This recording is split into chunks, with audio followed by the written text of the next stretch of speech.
तो timber line ख्याल रखिएगा इज इट क्लियर। तो मैं वैसे पढ़ा क्या रहा था, मैंने मुझे याद नहीं आ रही थी कहाँ टुंड्रा में लास्ट टाइम क्या था वो बोलिए बस। It is found in the north of Taiga and south of polar region, which are Arctic tundra and alpine. ठीक ओके, एक बात याद रखिएगा सभी लोग, ठीक है। चलिए इसको समझना हम शुरू करते हैं। तो पहले तो तरीके से इसको समझते हैं, ठीक है। देखिए जैसा मैंने कहा कि दो तरह का टुंड्रा है, आर्कटिक टुंड्रा और एल्पाइन टुंड्रा, ये मैंने आपको बताया था, ठीक है। यहाँ पर सिर्फ बच्चे क्या कीजिएगा, जैसे यहाँ पर देखिए टुंड्रा जब भी कहा जाएगा, जब भी आपके दिमाग में आर्कटिक सर्कल आ जाएगा, क्या आ जाएगा आर्कटिक सर्कल। इसका मतलब है कि जो आर्कटिक सर्कल है 66.5 डिग्री, उसी के ऊपर का सारा एरिया इसी में आता है और इसके बाद सीधा पोल लग जाता है। इस पर क्या लग जाता है पोल। इसका मतलब हो गया कि टुंड्रा हमेशा पोल के पहले मिलेगा, टुंड्रा हमेशा पोल के पहले मिलेगा, क्योंकि पोल के बाद फिर कुछ नहीं। Is it clear. तो जैसा मैंने आपसे कहा कि दो तरह का टुंड्रा है, कितने तरह का, दो तरह का टुंड्रा, एक को मैंने आर्कटिक टुंड्रा कहा और एल्पाइन टुंड्रा कहा, ठीक है। देखिए एल्पाइन का मतलब क्या है, हाई लैटिट्यूड, आर्कटिक क्या है उस एरिया का नाम बताता है, ठीक है। तो इसका मतलब है कि अगर हमसे ये देखा जाए कि जो आर्कटिक टुंड्रा है, जिसके आर्कटिक टुंड्रा है वो नीचे में, जैसे मैंने लिखवाया था ना टाइगर, ये लिखवाया था मैंने टाइगर में लिखवाया था आपको, ये देखिए आपने जो लाइन माना था आपने उसको फिर से पढ़िए,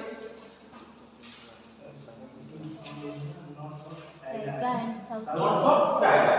इसका मतलब है कि टाइगर के नॉर्थ में चला गया, ठीक है, फिर साउथ ऑफ पोलर एरिया।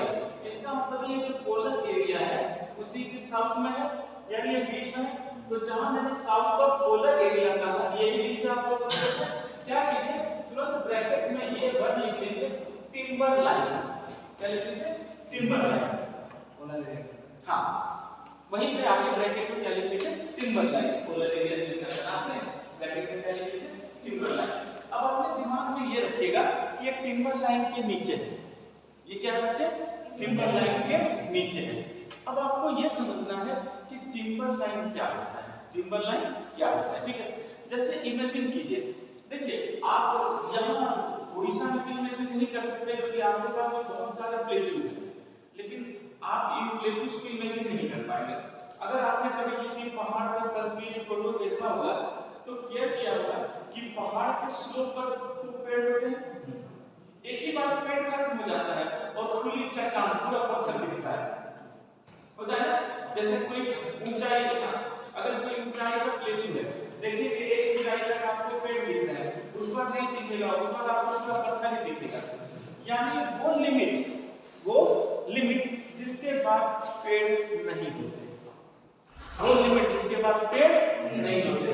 इसका मतलब हो गया कि टिम्बर लाइन ये कहता है कि मेरे ऊपर पेड़ नहीं, मेरे ऊपर पेड़ नहीं हो रहा। इसका मतलब हो गया कि टुंड्रा जो है एकदम टिम्बर लाइन के ही पास है कि उसके ऊपर अब कोई भी पेड़ नहीं हो सकता। ये होता है टिम्बर लाइन। क्लियर हो चुका? लिखिए, नोट में लिखिए, नोट में लिखिए, timber line is that line, timber line is that line, timber line is that line, timber line is that line where, timber line is that line where trees are not found,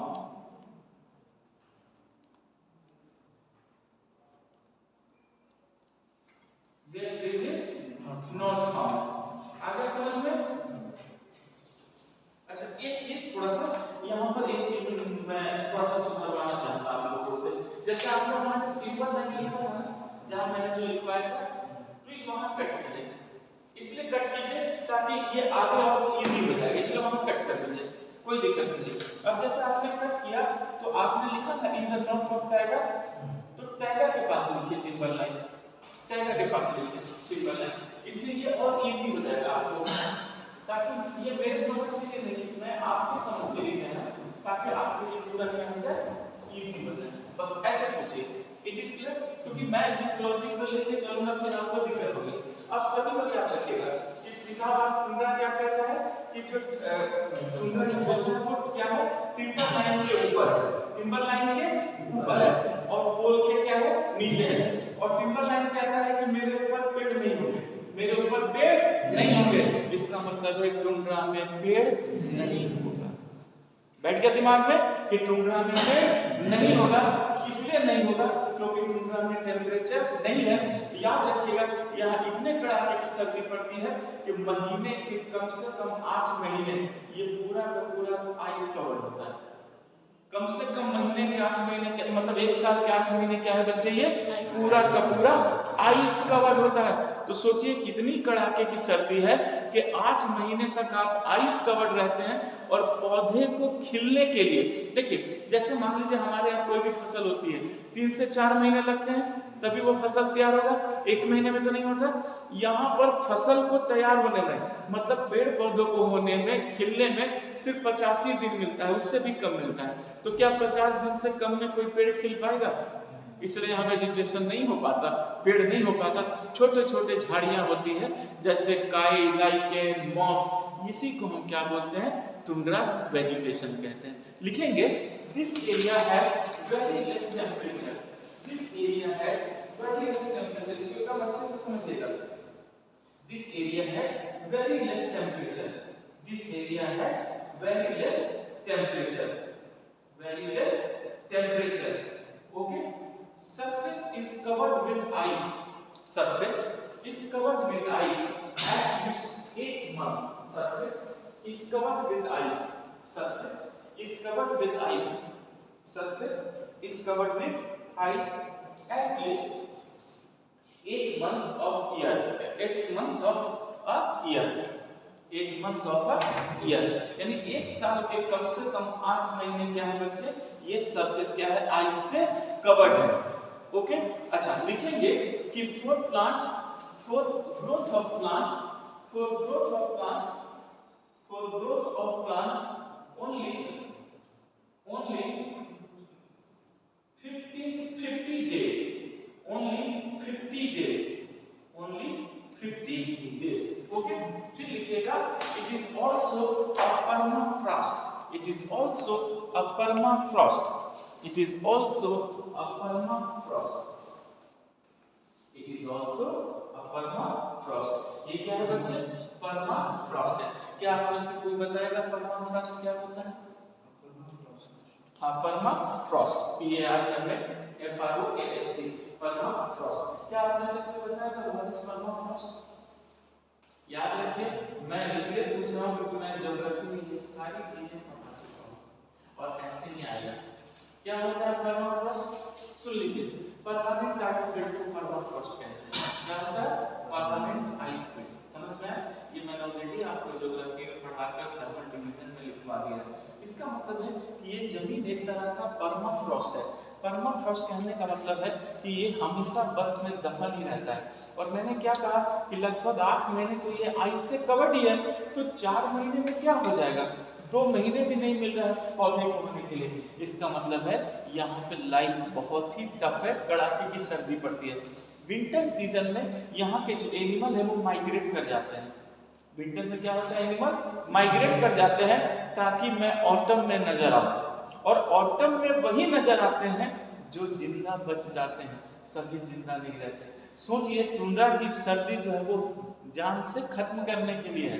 अगर आप बच गए तभी आप autumn में नजर आएंगे। अगर कोई एनिमल यहाँ ऑटम सीजन में नजर आ रहा है, इसका मतलब क्या है कि वो विंटर में बच गया। समझ में आया? लिखेंगे in winter, in winter animals migrate from here, in winter animals migrate from here, in winter animal migrates from here, migrates from here, migrate from here। यानी यहाँ से एनिमल क्या करते हैं, विंटर में माइग्रेट कर जाते हैं। इट इज क्यों? क्योंकि याद रखिएगा माइनस में न जाने कितना जाता है, जानवर खड़ा खड़ा बर्फ में जम जाएगा। इतना ये टफ होता है। ये सिर्फ कहने की बात है। टुंड्रा का दिन इतना खतरनाक होता है तो रात सोचिए और कितना खतरनाक होगा। लाइफ में भी हो नहीं रह सकता है। तो इस चीज को नहीं भूलिएगा कि टुंड्रा कितना टफ हो जाता है। It is clear? अच्छा, अब टुंड्रा जो मिल रहा है, लिखिएगा tundra is found with Arctic circle, Tundra is found with Arctic circle. Tundra is found with Arctic circle like a belt. Tundra is found with Arctic circle. Tundra is found with Arctic circle like a belt. With Arctic circle like a belt. यानी tundra जो पाया जा रहा है वो Arctic circle के साथ पाया जा रहा है। कैसे? एक पूरे बेल्ट में, एक पूरे बेल्ट में। जैसा कि मैंने कल आपको बताया था, क्या है? बेल्ट में। लिखिएगा Alaska, Canada, Alaska, Canada, Alaska, Canada, Arctic islands, Arctic islands, Arctic islands, Arctic islands, Eurasia, Eurasia, Eurasia. Full stop. It is clear? तो आप सोच सकते हैं कि टुंड्रा कोई छोटा मोटा बेल्ट नहीं है। आप जहां भी जाएंगे इतनी कड़ाके की सर्दी पड़ती है कि यहाँ पर लाइफ एकदम इम्पॉसिबल हो जाता है। ओके, अच्छा। लेकिन अगर आप किसी को साउथ में देखेंगे तो देखते हैं एंटार्क्टिका का भी टुंड्रा है, तो इसकी तुलना में एंटार्क्टिका का जो टुंड्रा है बहुत ही छोटा है। क्यों? क्योंकि पूरा आइस से क्या है? कवर्ड है। याद रखिएगा, लिखेंगे Antarctica tundra is very small. Antarctica tundra is very small. Antarctica tundra is very small. Antarctica tundra is very small because it is covered by oceans. देख सकते हैं चारों ओर से समुद्र है। Because it is covered by ocean. Because it is covered by ocean. It is clear? ठीक। अच्छा, एक बात याद रखिएगा कि सुनिए सभी लोग ध्यान से। मैंने आपको कहा था कि जैसे जैसे लैटिट्यूड बढ़ेगा वैसे वैसे सनराइज की आउटलुक तिरछी होगी। इसका मतलब है यहाँ पर अवेलेबिलिटी ऑफ सनराइज बहुत ही कम है। It is clear? और टेम्परेचर क्या है? पूरे माइनस में। इसलिए वर्ल्ड में जितना भी आपको ये वेजिटेशन वगैरह मिलता है उसका सिर्फ 3% यहाँ मिलता है। सोचिए, सिर्फ 3% वेजिटेशन यहाँ है। इतना ठंड ज्यादा है और पेड़ बढ़ नहीं सकते। ये छोटी मोटी झाड़ियाँ होगी। It is clear? लिखेंगे availability of sunrise is very less here. Availability of sunrays is very less here. Availability of sunrays is very less here. Availability of sunrays is very less here. Good. Maybe forgot. उठा दो, ना खड़ा रहेगा। Availability of sunrays is very less here. तो आपने देखा कि जो सनरेज की अवेलेबिलिटी है वो बच्चे क्या है? बहुत ही कम है। ओके, और एक तो ठंडक बहुत ज्यादा है। हमेशा एक चीज याद रखिएगा, मैं आप लोग को 2-3 बातें समझाता हूँ, ध्यान से सुनिएगा। जब तक टेम्परेचर नहीं होगा तब तक वेजिटेशन नहीं होगा। टेम्परेचर बहुत बड़ा फैक्टर होता है बीज को खिलने के लिए। जब आप टेम्परेचर ही नीचे कर देंगे तो बीज खिल ही नहीं पाएगा, तो पौधा कैसे बनेगा? Is it clear? तो आपको याद रखना है कि एक तो टेम्परेचर इतना लेस है कि ओनली 3% वेजिटेशन यहाँ पर आपको मिलेगा। लेकिन वेजिटेशन भी पता है कहाँ मिलेगा? बर्फ के ढेर के पास। ये नहीं सोचिएगा पेड़ निकल जाएगा, जी नहीं। जहां पर बर्फ के ढेर होंगे उनके पास वेजिटेशन मिलेगा। ऐसा क्यों नहीं खुले में मिल रहा है? बर्फ के ढेर के पास क्यों मिल रहा है वेजिटेशन? एनीबॉडी? याद रखिएगा, टुंड्रा की जो सर्द की हवाएं हैं वो बर्फ के साथ होती है। हम और आप तो यहाँ बहुत दूर की बात है, कोई नहीं टिक सकता। लेकिन जब बर्फ के ढेर बीच में रहेंगे तो हवा किससे टकराएगी? बर्फ के ढेर से, और ये बच जाएंगे, तभी ये खिल सकते हैं। वरना अगर बर्फ की ढेर नहीं होती और ठंडी हवाएं चलने लगती तो क्या ये कभी बचते? समझ में आए? लिखेंगे only 3% vegetation is found here. एक एक चीज को समझिएगा बच्चे, क्वेश्चन बहुत घूमेगा, ठीक है? हर तरह के जीएस में 3%। एक मिनट बच्चे, आप क्या लिखा है आपने? ओनली 3%। मैंने पर्सन कहा है, परसेंट। अब पता चला? पता है कुछ नहीं, मैं थोड़ा भी नाराज हूँ। खोपड़ी पकड़ कर धम, और बाकी सब ठीक रहेगा। क्या लिखे हैं आप लोग? देखो मेरे साथ पूछ लो क्लियर है? आप दोनों 4 आंखें हैं आपको, आप मेरे से पूछ लो जहाँ भी दिक्कत हो। वो तो मेरा अचानक नजर पड़ा, ओनली 3%। क्लियर है? अब तो नहीं गलती होगा, पूछ लेना मेरे से। देखिए मैं इसीलिए क्लास में कभी नहीं बैठता, मैं बैठूंगा गलत हो जाएगा। चलो, only 3% vegetation is found here, only 3% vegetation is found here, only 3% vegetation is found here. बच्चे जब भी ऐसा लिखिएगा तो ये डिजिट में लिखना पड़ेगा, ठीक है? डिजिट में लिखते हैं, वैसे नहीं लिखते। तो only 3% vegetation is found here. फिर लिखिए vegetation is found near the bunch of snow, vegetation is found near the bunch of snow, vegetation is found near the bunch of snow, bunch of snow, bunch of snow, like a गुल, like a गुल, गुल समझ रहे हैं आप लोग? झुंड में, like a गुल, bunch, bunch like a गुल, bunch मतलब ढेर। इसका मतलब है कि क्या है, बर्फ का ढेर। Is it clear? बर्फ का क्या है बच्चे? ढेर है। और उसमें जो पौधा है, अगर हवा आएगी तो किससे टकराएगी? बर्फ के ढेर से, और पौधा आराम से खिल जाएगा। तो प्लीज आप इसको याद रखिएगा कि बर्फ के ढेर के पास ही वेजिटेशन होगी। It is clear? दूसरी बात क्या है कि जो वेजिटेशन होगी पहले तो वो पेड़ नहीं होगा, वो गुल्म होगा। गुल्म का मतलब है छोटी छोटी झाड़ियां, और वो भी क्या होगी? ढेर में होगी। It is clear?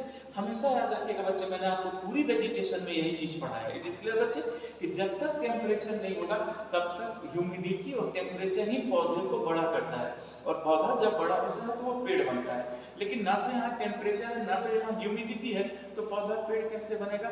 वही छोटी छोटी जो झाड़ियां हैं, यही टुंड्रा वेजिटेशन हो जाती है। It is clear? अच्छा, ये सब आपने लिखा। अच्छा, अब ये तो आपने देख लिया, और इनकी जो हाइट होती है वो भी ज्यादा नहीं होती है, ज्यादा से ज्यादा होगी तो 5 सेंटीमीटर से 8 सेंटीमीटर। देख रहे हैं, ज्यादा भी पेड़ों की ऊंचाई नहीं होगी, कहाँ ना मिट्टी है ना पानी है। It is clear? लिखेंगे height is 5 to 8 cm, height is 5 to 8 cm, height is 5 to 8 cm।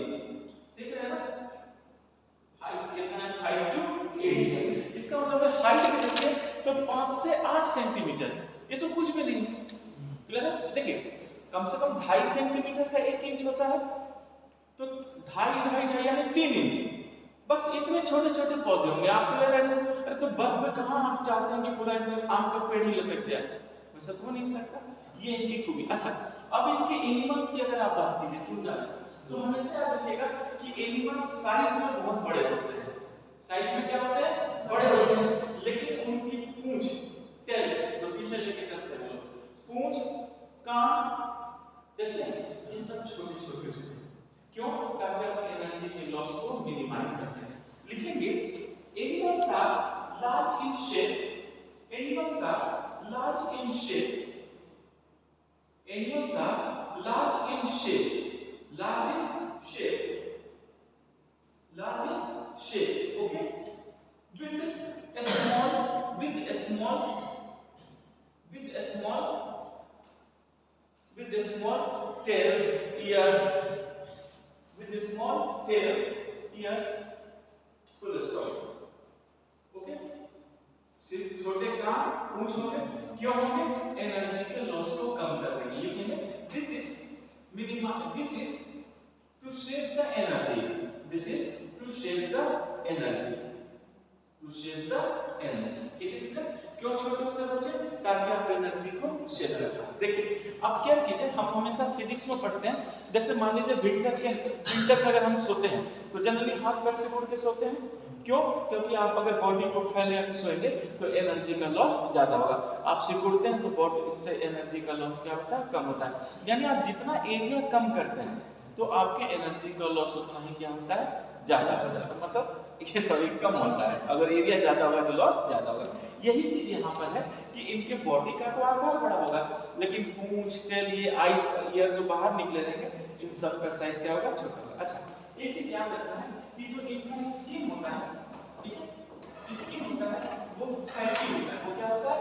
Fatty. लेकिन सब लेयर, क्या बच्चे? सब लेयर, सब लेयर समझते हैं?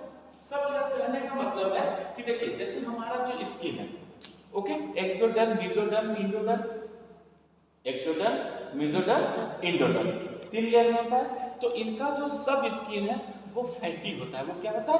फैटी होता है, यानी ऊपर से नजर नहीं आएगा, ऊपर का स्किन वैसे ही देखेगा, लेकिन अगर नीचे देखेगा तो क्या होगा? फैटी होगा। Like pig, like pig. जैसे जो पिग, देखिए जो पिग खाते हैं या पिग का अगर मार्केट हो कभी आपको नजर आए तो उसका जो वो मांस जो काट के रखते हैं वो देखिएगा, उसका ऊपर का हिस्सा खूब मोटा होगा, तब नीचे हड्डियां, वो उसको खूबी दिया हुआ है, वो बहुत फैट होता है। तो यहाँ पर क्या होता है कि जो फैट होता है ना, फैटी लेयर, वो एनर्जी को बचाता है। It is clear? अच्छा, अगर मैं आपसे पूछूं कि what is the energy bank of body, हमारे बॉडी का एनर्जी बैंक किसको बोला गया है? फैट को ही बोला गया। किसको बोला गया? फैट को। It is clear? मोटे आदमी है उसको सर्दी कम लगेगी, मेरा तरह दुबला पतला होगा उसको सर्दी ज्यादा लगेगी। Is it clear? गुड। अच्छा, एक बात और याद रखिएगा आप लोग, ये रहता है किसी ना किसी कोचिंग में स्टूडेंट का आती रहता है। अच्छा, अब यहाँ पर क्या दीजिएगा? जजाति करके होते हैं क्या? जजाति, जजाति कार्टून, काठमांडू में, कार्टून में दिखाता है। कार्टून में जजाति। देखिए एक्चुअली उसका क्या, किस वैसे एनिमल को वो शो कर रहा है? स्ट्रक्चर वैसे ही रहता है, भालू जैसा। हाँ ठीक है, तो होता होगा। हाँ, पोलर बियर ही होगा वो। हाँ, ऐसे ही देखिए नाम रख देते हैं, कार्टून कैरेक्टर का वाले नाम रख दिए होंगे, वो पोलर बियर ही होगा। It is clear? ठीक है, तो अब क्या कीजिएगा, इनका जो सब स्किन होता है वो क्या होता है? फैटी होता है, और उसमें ये होता है एपिडर्मल गूस रो, ये रोएंस नहीं होता है, नहीं बोलते गूस बम्प होना, तो वो एपिडर्मल उस पे होता है, और पूरी बॉडी फर से ढकी होती है। फर मतलब वो नहीं देखते हैं ये, अगर ये चीज नहीं रहेगा तो इनको तो एक रात में ही नेचर खत्म कर देगी, इतना ठंडा टफ होता है, वरना तभी तो ये विंटर में भाग जाते हैं। इट इज लिखेंगे क्या हो गया? क्या बोलेगा? लिखो, तुम्हें वहां थोड़ी जाना है, तुम्हें यही ठीक होगा। एनिमल्स हैव फैटी सब स्किन। Animals have fatty सब स्किन में लिख सकते हैं फैटी सब स्किन एंड एपिडर्मल गूस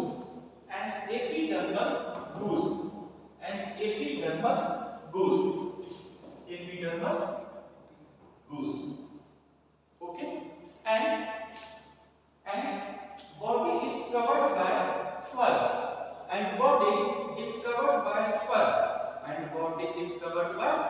और जो बॉडी है वो किससे ढका होगा बच्चे? फर से ढका होगा। आगे समझ में?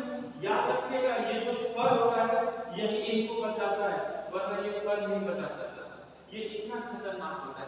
अच्छा, अब कुछ क्या कीजिएगा यहाँ पर, अच्छा सुनिए, आप लोग जो ब्लैंकेट नहीं खरीदते हैं विंटर के लिए, तो देखते हैं एक नाम आता है मिंक ब्लैंकेट, देखिएगा क्या लिखा रहेगा? MINK, मिंक ब्लैंकेट ऐसे लिखा रहता है, वो पूरी फर होती है मिंक ब्लैंकेट। एक्चुअली वहां यहाँ का एक जानवर है, नहीं पता है क्या करते हैं, जो हाई क्लास के लोग होते हैं जैसे रिच पीपल, वो इसी जानवर को मार करके इसकी खाल को उतार लेते हैं, और वो खाल को कंधे पे ऐसे रखना, वो उसका सिंबल है कि ये बड़े लोग हैं। तो इस चक्कर में न जाने कितने मिंक को आपने खत्म कर दिया, और वही मिंक ब्लैंकेट बना दिया उसी को। ये लोग बहुत गर्म होते हैं। यहाँ के जानवर का फल का भी रेट बहुत होता है, क्योंकि नेचर ने इनको गिफ्ट दे रखा है कि आपको कैसे बचना है। इट इज ठीक है। क्या बचा?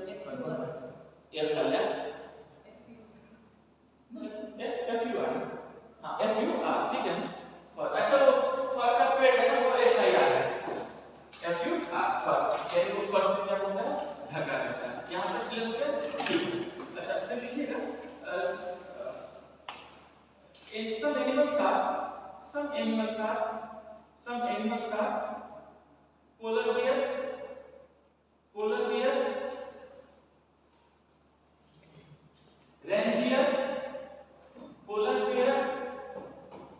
reindeer, walrus, seal, walrus देखा आपने बने? ऐसे दांत निकले होते हैं तो उसके ऐसे पानी सब ले रहता है, ऐसे एकदम निकले, ये है, ये वो खतरनाक नहीं है, लेकिन इतना बड़ा उसका दांत निकला रहता है। वह प्लस आर्कटिक लोमड़ी, arctic fox, arctic fox, arctic fox, fox F arctic fox, lemming L-E-M-I-N-G, lemming, lemming L-E-M-I-N-G, lemming, lemming. It is, जानते हैं ये लेमिंग एक तरह का हिरन है, ये आगे सुसाइड कर लेता है, यहाँ हाँ ये इधर आता है नॉर्वे में, और आकर के समुद्र में ये लोग डूब के मर जाते हैं लेमिंग। अब सुनिए, आप लोगों को ज्योग्राफी में पढ़ा था कि बड़े के जितने कॉन्टिनेंट हैं वो सभी आपस में जुड़कर एक बॉडी थे, आपस में जुड़कर क्या थे, बॉडी थे, पेंजिया। इसका मतलब कि जब ये हिरन लमिंग वहां रहता होगा तो उसके लिए तो सारी जमीन जुड़ी हुई, तो अपने जमीन से भाग रहा है, उसको क्या पता कि जमीन टूट के अलग हो चुका है, अब समुद्र हुआ है, तो अपने आदत के मुताबिक भाग रहा है कि आगे जमीन होगी, लेकिन आगे जमीन नहीं है, क्या है, समुद्र, और उसी में वो डूब जाता है। तो अब तो सरकार जो बाउंड्री बनाकर घेर दी है, ये लोग तो कहती है पहले डूब जाएगा, ये भी एक से शानदार है। इट इज चलिए अब देखिए क्या है, ये हो गया, देखिए वो ग्राफ बना है, बना ना आपको, इकोसिस्टम, टेरेस्ट्रियल लैंड इकोसिस्टम, फिर वाटर इकोसिस्टम।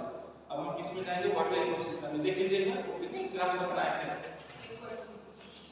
अब आना है ना एक्वाटिक, इसीलिए आपको उस तरीके से पढ़ा रहा हूँ कि एक चीज आपको क्लियर होते जाए।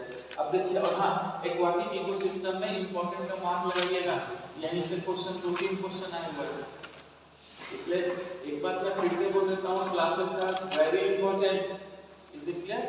बहुत बच्चे मिस करते रहे, क्लास को नहीं करना चाहिए उनको, खैर कोई नहीं, पीडीएफ तो मैं फिर भी दूंगा, तो मैं ड्यूटी करूंगा, और साथ लोग को मेहनत करना है, मैंने तो कर लिया, मुझे इतना मेहनत करना बहुत किया, करते ही रहते हैं। हाँ, aquatic ecosystem, aquatic ecosystem, aquatic ecosystem, आप उसी को वाटर इकोसिस्टम भी बोल देते हैं, एक्वाटिक इकोसिस्टम। किस चीज पे? अच्छा, मैं आप लोगों को 2 वर्ड लिख रहा हूँ, देखिए आप लोग जानते हैं कि नहीं, लैंडिंग जानते हैं, लोटिंग जानते हैं क्या, लैंडिंग लोटिंग, अभी लिखिएगा नहीं, मैं बस पूछ रहा हूँ, लैंडिंग लोटिंग जानते हैं, छोड़िए नहीं, यूट्रोफिकेशन जानते हैं, यूट्रोफिकेशन क्वेश्चन आया हुआ है, यूट्रोफिकेशन ये क्वेश्चन आ चुका है, तो याद रखिएगा, सुन लीजिए, आपने जो लैंड का इकोसिस्टम पढ़ा है ना, उसमें जब नहीं है वो सब इसमें है, एक्वाटिक इकोसिस्टम में, इसलिए एक्वाटिक को और उससे भी बेहतर तरीके से पढ़िए। इट इज क्लियर, ये यूट्रोफिकेशन का केस स्टडी मैं पूरा करके दे दूंगा जैसे क्वेश्चन आए। तो सबसे पहले याद रखिएगा कि जिस तरह लैंड इकोसिस्टम है उसी की तरह क्या है, एक्वाटिक इकोसिस्टम है। इट इज क्लियर, लिखेंगे there is also aquatic ecosystem, like there is also aquatic ecosystem, there is also aquatic ecosystem, there is also aquatic ecosystem, there is also aquatic ecosystem like terrestrial ecosystem, there is also aquatic ecosystem like terrestrial ecosystem, like terrestrial ecosystem, like terrestrial ecosystem। Okay, अच्छा अब यहाँ पर सुनिए, अभी जो मैं बताऊंगा इसको एक अच्छे से केयर कीजिएगा, लिखिए aquatic ecosystem is affected by, aquatic ecosystem is affected by, aquatic ecosystem is affected by, is affected by, is affected by, is affected by temperature. Aquatic ecosystem is affected by temperature, availability of nutrients,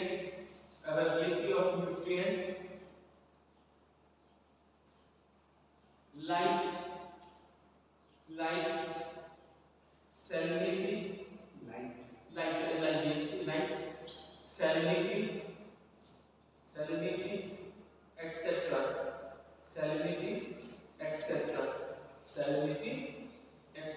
ठीक है। अच्छा अब सुनिए, मैं थोड़ा इस ecosystem का आपको पॉइंट बता देता हूँ। इट इज क्लियर, इसी तरह से चलना है, लिखिए पॉइंट बना के लिखिए, पहले लिखिए एक्वाटिक इकोसिस्टम, पॉइंट बनाइएगा जैसे मैं बोल रहा हूँ वैसे लिखिएगा। Aquatic ecosystem, aquatic ecosystem. Okay, अब इसके अंदर पहला पॉइंट बनाइए, लिखिए फ्रेश वाटर इकोसिस्टम। पहला पॉइंट बनाइए फ्रेश वाटर इकोसिस्टम। तो एक्वाटिक इकोसिस्टम में हम पहले कौन सा इकोसिस्टम भी पढ़ेंगे बच्चे? Fresh water ecosystem. याद रहेगा सबको? क्या पढ़ेंगे हम लोग? Fresh water ecosystem. रुक, अभी इतनी तेजी में नहीं बच्चे, थोड़ा धैर्य। आपने फिर से सुनिए, एक्वाटिक इकोसिस्टम में आपने क्या किया? Fresh water ecosystem. अब उसके अंदर लिखिए, समझना है, उसके अंदर पॉइंट बनाइए, इसलिए कहा था पहले इसको ग्राफ बनाना है, ठीक है? अंदर पॉइंट बनाइए और लिखिए लेंटिक इकोसिस्टम। देखिए बोर्ड पे लिखा है मैंने लेंटिक, देखिए लेंटिक इकोसिस्टम, लेंटिक इकोसिस्टम लिख के डैश दीजिए, लेंटिक इकोसिस्टम डैश दे दीजिए, ठीक है? अच्छा, अब यहीं पे क्वेश्चन फंसेगा, क्या होता है लेंटिक इकोसिस्टम? सभी लोग ध्यान से सुनिए, जब भी कहेगा लेंटिक इकोसिस्टम सीधे बोलिएगा स्टेबल वाटर। क्या बोलिएगा? Stable water. उसके आगे डैश देके लिखिए स्टेबल वाटर। लेंटिक इकोसिस्टम के आगे डैश देके क्या लिखिएगा? Stable water. स्टेबल वाटर से क्या समझे? रुका हुआ पानी। रुका हुआ पानी मतलब तालाब, हाँ, पॉन्ड या लेक, पॉन्ड या लेक। फिर उसके आगे तुरंत डैश दे दीजिए, लिखिए पॉन्ड और लेक, पॉन्ड और लेक। अब कभी नहीं भूलिएगा, जब भी पूछेगा लेंटिक इकोसिस्टम क्या होता है, बोलिएगा रुका हुआ पानी का सिस्टम। रुके पानी में दो ही चीज आएगा, पॉन्ड आएगा और लेक आएगा। फिर अब दूसरा पॉइंट बनाइए, लेंटिक के बाद क्लियर हो जाएगा। लेंटिक के बाद दूसरा पॉइंट बनाइए और लिखिए लोटिक इकोसिस्टम, लोटिक इकोसिस्टम। लेंटिक के बाद दूसरा पॉइंट बनाइए लोटिक इकोसिस्टम। अब बताइए लोटिक इकोसिस्टम में आप लोग क्या बोलिएगा? मूविंग वाटर, बहता हुआ पानी, ठीक है? लिखिए डैश दे करके running water, running water, running water, running water. अब उसमें डैश दे दीजिए, रनिंग वाटर में पहले लिखिए river, river, waterfall, river, waterfall, ठीक है? कॉमन। फिर लिखिए mountain, water resource of mountain, mountain से भी तो वाटर का रिसोर्सेज है। Water source, water source of mountain, water source of mountain, water source of mountain. Okay, ठीक। चलिए, पहला आपको मैंने फ्रेश वाटर इकोसिस्टम बोला था, दिख रहा है सबको? एकदम क्लियर है ना? पहला क्या बोला था? Fresh water ecosystem. Fresh water का अपोजिट क्या है? सलाइन। हाँ, फ्रेश वाटर का ऊर्जा तो समुद्र हो गया ना, और समुद्र का पानी क्या होगा? सलाइन। अब देखिए saline water ecosystem, saline water ecosystem. हाँ, जैसे आपने फ्रेश वाटर इकोसिस्टम कहा, अब उसके बाद क्या पॉइंट बना हमारा? Saline water ecosystem. कोई कंफ्यूजन पीछे? बच्चे देखो, पहले फ्रेश वाटर इकोसिस्टम बताया, उसमें लेंटिक लोटिक बताया, अब फ्रेश वाटर के बाद दूसरा पॉइंट बनाने क्या बोला आपको ये कौन सा इकोसिस्टम? Saline water ecosystem. लेकिन सलाइन वाटर इकोसिस्टम तो दूसरा नाम क्या देंगे? याद रखिए, आपको मैंने सलाइन कह दिया, वो सलाइन थोड़ी लिखेंगे, क्या लिखेंगे? वो मैरिनल। समुद्र को क्या बोलते हैं? मैरिनल। ऑब्लिक देके लिखिए मैरिनल इकोसिस्टम, तुरंत ऑब्लिक देके लिखिए मैरिनल इकोसिस्टम। ओके, ताकि ये इस तरह बनवा देने में दिक्कत नहीं होगी। अब उसके अंदर पॉइंट बनाइए, इसके अंदर, इसके अंदर क्या बोलते?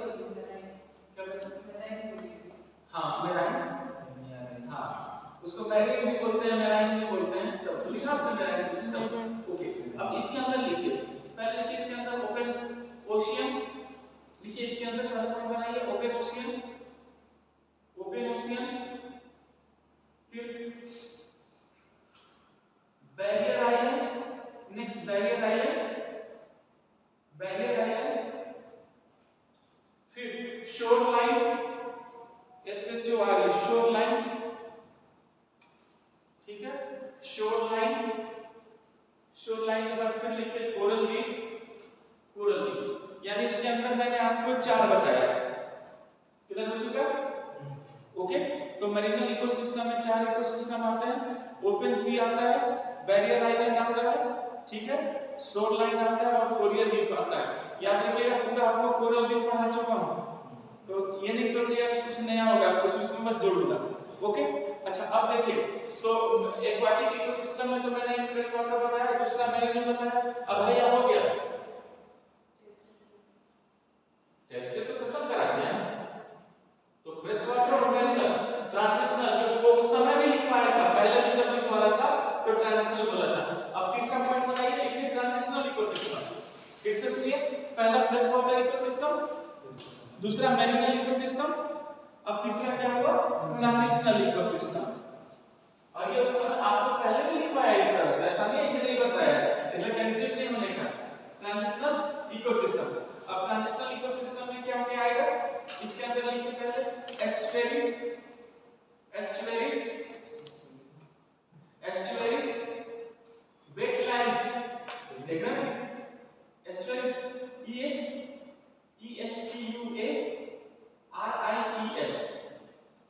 ESTUARIES, एस्चुएरीज। फिर लिखिए वेटलैंड, देखिए वेटलैंड इंपॉर्टेंट है, वेटलैंड। फिर लिखिए मैंग्रोव इकोसिस्टम, मैंग्रोव, फिर लिखिए मैंग्रोव, मैंग्रोव, बस ओके। पता चल गया किस तरीके से चलेंगे, एक एक चीज का होगा, ठीक है। अब तुरंत फिर वापस लौटिए, तुरंत वापस लौटिए और जो मैं बोल रहा हूं उसको ध्यान से समझिएगा बच्चे। सबसे पहले सुनिए सभी ध्यान से, मैंने अभी क्या कहा कि एक्वेटिक को कंट्रोल करने वाले कुछ फैक्टर्स हैं, एक्वेटिक को कंट्रोल करने वाले कुछ फैक्टर्स हैं। फैक्टर्स में मैंने क्या क्या लिखवाया है, देखिए फ्रेश वाटर इकोसिस्टम, नहीं फैक्टर्स शुरू में देखिए, ecosystem is affected by temperature, availability of nutrients, light, salinity, it is clear। अब फैक्टर्स लिखकर अंडरलाइन कीजिए, फैक्टर्स लिखिए, पहले उस सबको तो कवर कीजिए, फैक्टर्स लिखकर अंडरलाइन कर लीजिए। अब देखिए पहला क्या है फैक्टर्स में, लिखिए टेंपरेचर लिखिए डैश दीजिए, टेंपरेचर लिखिए डैश कर दीजिए, ओके ठीक। टेंपरेचर लिख के सभी लोग डैश दीजिए। अब बताइए टेंपरेचर का सोर्स क्या है, सन। पहले तो तुरंत इस लाइन को लिख लीजिए, लिखिए source of temperature is sun.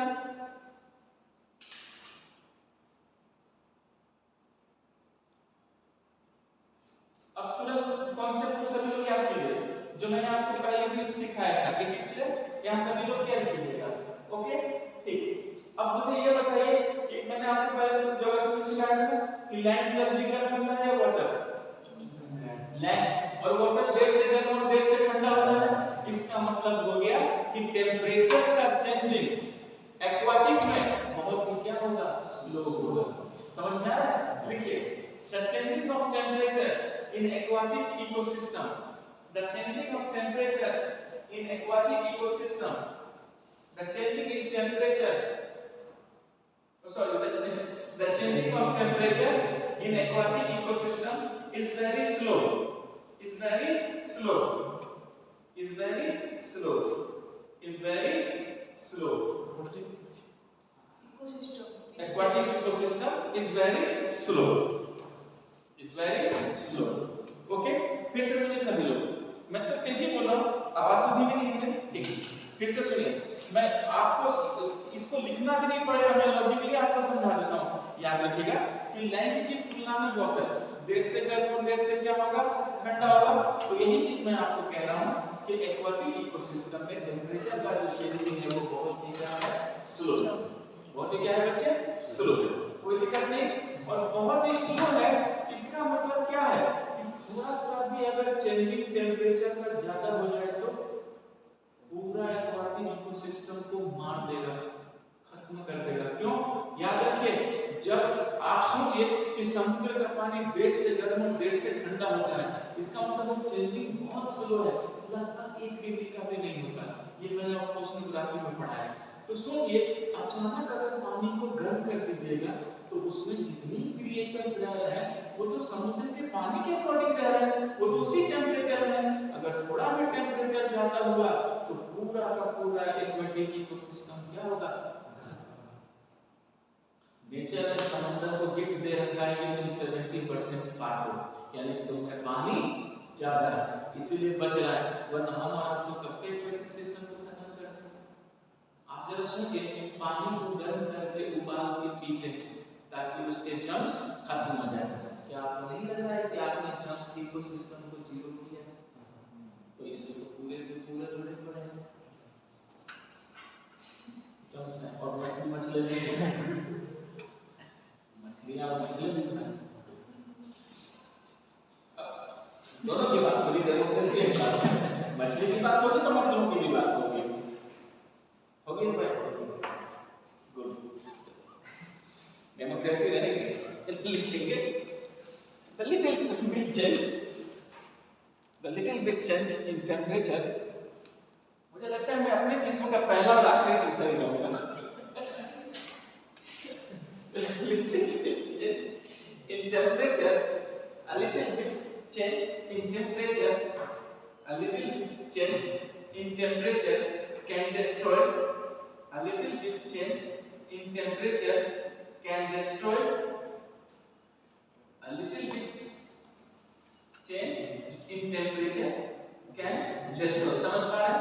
Aquatic ecosystem can destroy aquatic ecosystem, can destroy aquatic ecosystem because aquatic creatures are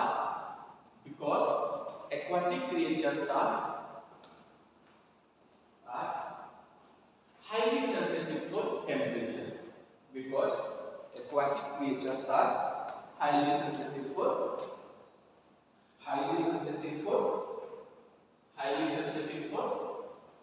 temperature। समझ में आया? याद रखिएगा, आप केयर कीजिएगा। घर में भी लोग एक्वेरियम रखते हैं मछली पालने का, देखिएगा कभी कभी मछलियां मर जाती हैं। अपनी टब में, आपको टब में अब वो एक्वेरियम होता है क्लास का, टब में कौन पालता है? डरा दोगे तब में तो वो बेच देंगे तुरंत। हाँ पैसा 200 रुपए किलो ले भाई साहब। अच्छा अब यहाँ केयर कीजिएगा। तो क्या होता है कि हम एक्वेरियम रखते हैं घर में, शीशे का वो राउंड गोल सा, अब तो सड़क के किनारे छोटे छोटे में बेचते हैं, जिसको जैसा रखना है तो उसमें रखेंगे तो मछलियाँ मरते रहेंगी। वो लोग टेम्परेचर के लिए बहुत सेंसिबल होते हैं, इसलिए तो उसमें मोटर लगता है, फिल्टर लगता है, ऑक्सीजन तरह की चीज़ें होती हैं उनको बचाने के लिए। तो याद रखिएगा कि एक्वाटिक इकोसिस्टम, जमीन वाला तो सब बेसरम है, उनको फर्क नहीं पड़ता, लेकिन एक्वाटिक जो इकोसिस्टम है वो टेम्परेचर के लिए क्या है, हाईली सेंसिटिव। थोड़ा सा भी चेंज कीजिएगा सबको डिस्ट्रॉय कर देगा। और याद रखिए टेम्परेचर ही डिसाइड करता है कि किसी समुद्र में कितनी मछली होगी। समझ में आया? मान लीजिए 5 डिग्री सेल्सियस टेम्परेचर है तो उसी की मछलियां होंगी। अगर जहां 6 डिग्री हुआ तो सारी मछली क्या होगी, खत्म होगी। तो टेम्परेचर एक लिमिटिंग फैक्टर है। लिखिएगा temperature decides the number and shapes of, temperature decides the number and shape of, temperature decides the number and shape of shape shape number and shape of creatures कि भाई कोई creature कितना रहेगा वो वही लोग डिसाइड करेंगे। चलिए टेम्परेचर फैक्टर आपने समझ लिया।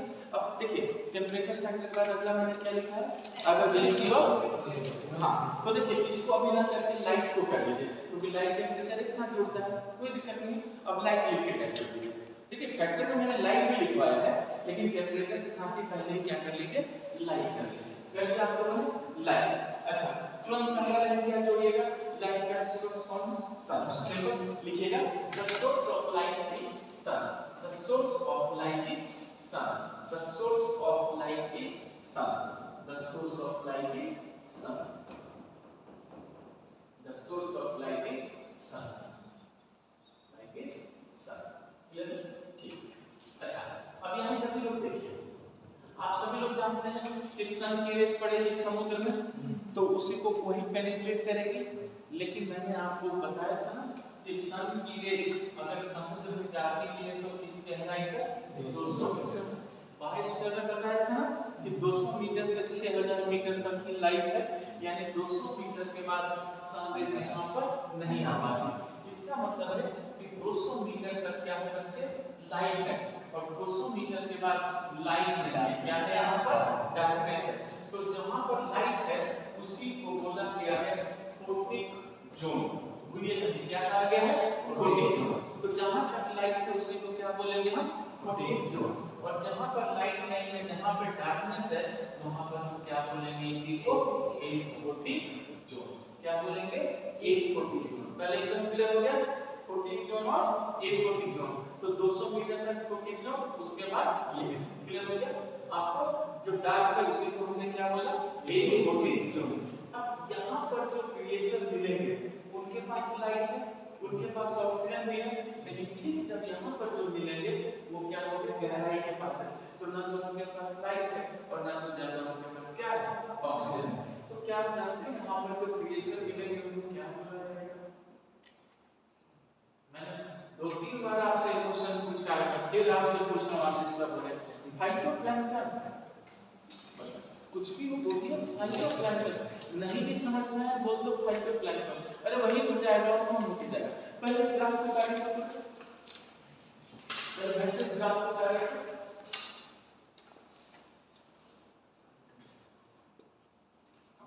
इसलिए मैंने तुरंत टेम्परेचर के साथ इसको भी जोड़ दिया ताकि आपको मतलब दिक्कत नहीं हो समझने में।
समझ पा रहे हैं सर आपको?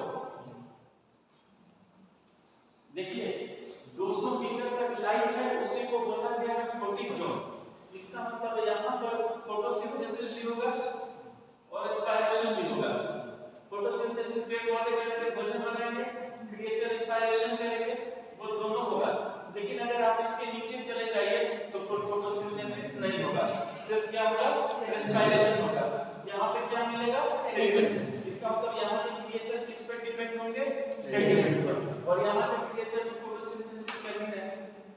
आया समझ में? इसलिए आपको बोला कि इसको ग्राफ में ही इसको समझ लीजिए। देखिए कितना इजीली हम इसको समझ सकते हैं। कुछ गहराई में अंधेरा हो जाएगा। हाँ रहते हैं गहराई में, लेकिन अंधेरे में नहीं, एकदम रहेंगे। जी बच्चे याद रखिएगा, समुद्र का एवरेज डेप्थ 4000 मीटर। कितना? 4000 मीटर। यहाँ तो मैं 200 की बात कर रहा हूँ। और सुन लीजिए, जो नीचे रहेगा, अभी मुझे आपको आगे पढ़ाना है, फिर 10 लाख ठीक, इसके बाद फिर मुझे मेडिकल पढ़ाना है, मैं सब कुछ पढ़ाना है, बेफिक्र ये आ जाना है। तो आपके दिमाग में जितने भी क्वेश्चन आएंगे बच्चे, हम उसी में डील करते चलेंगे। तो ये सब मुझे पढ़ाना है। नेक्स्ट फैक्टर क्या है, इसमें मैंने भी नहीं बताया, ऐसा नहीं सोचिएगा मैंने स्किप कर दिया, मैं पीछे नहीं हटता, आपको बताया और आगे कभी पढ़ना नहीं। हाँ लिखिए, हाँ कोई किसी को भी लिखिए, कोई तो मैंने एक साथ जोड़ दिया ना, टेम्परेचर सनलाइट। अब किसी भी फैक्टर को लिखिए, क्या दिक्कत है? हाँ लिख लीजिए। कौन है अगला, क्या है अगला फैक्टर? हाँ लिख लीजिए, अवेलेबिलिटी ऑफ न्यूट्रिएंट्स है ना। कोई भी फैक्टर लिखिए, वो तो मैंने लाइट और हीट को इसलिए रखा है दोनों साथ चला रहता है।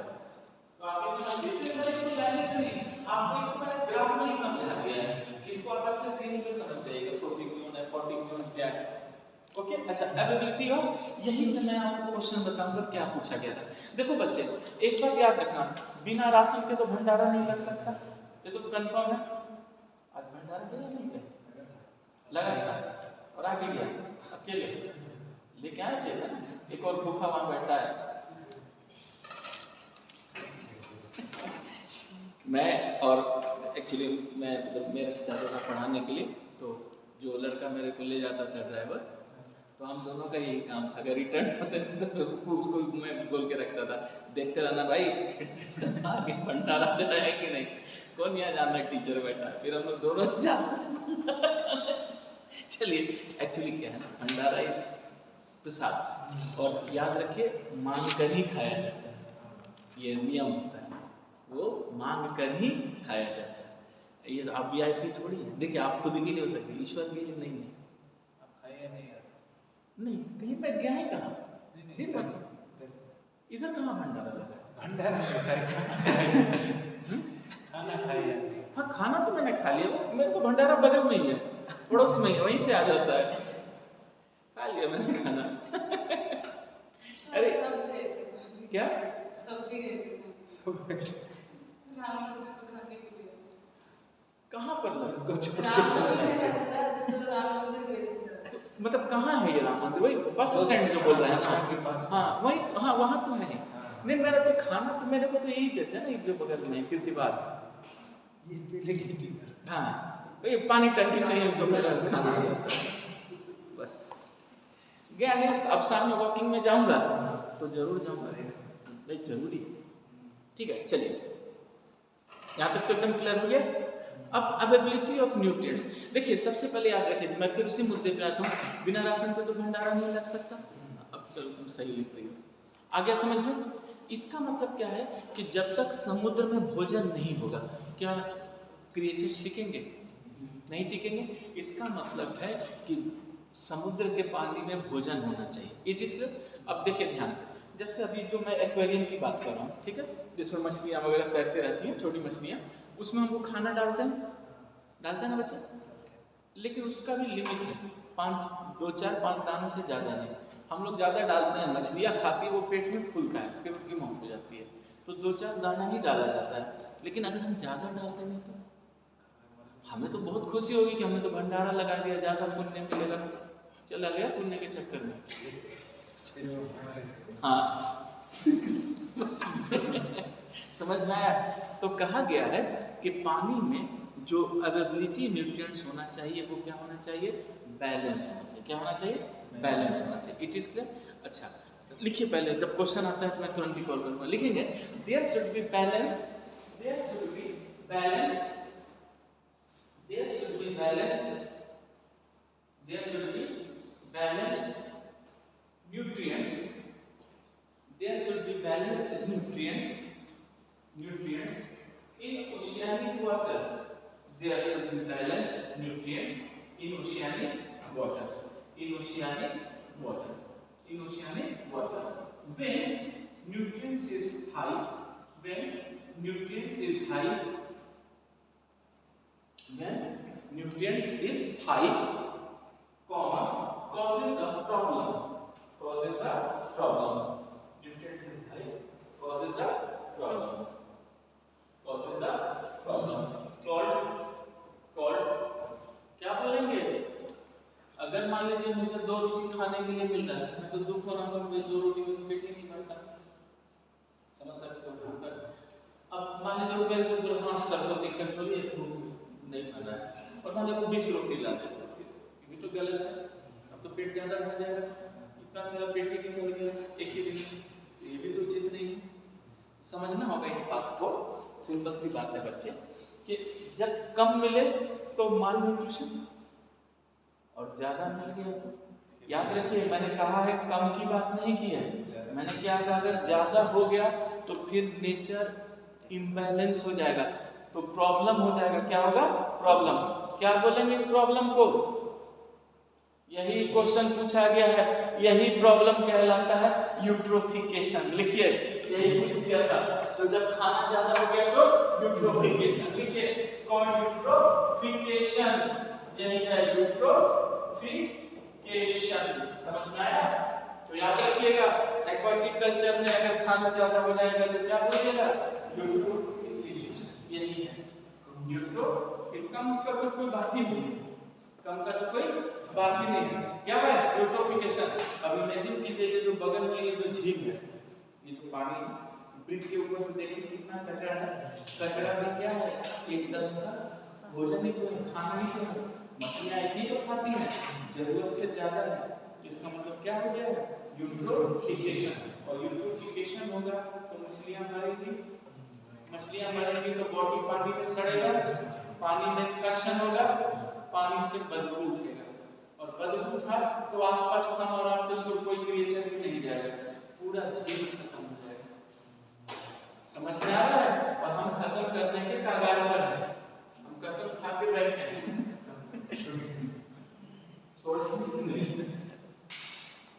ये गलत है, यूट्रोफिकेशन भी गलत है। देखिए नेक्स्ट क्या है?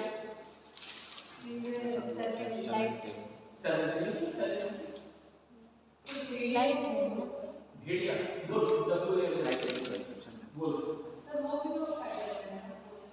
हाँ आर्टिक फॉक्स, आर्टिक लोमड़ी, तो उस कैटेगरी का, जैसे फॉक्स हो गया, वुल्फ हो गया, उस कैटेगरी के जो होंगे वो मिलते हैं।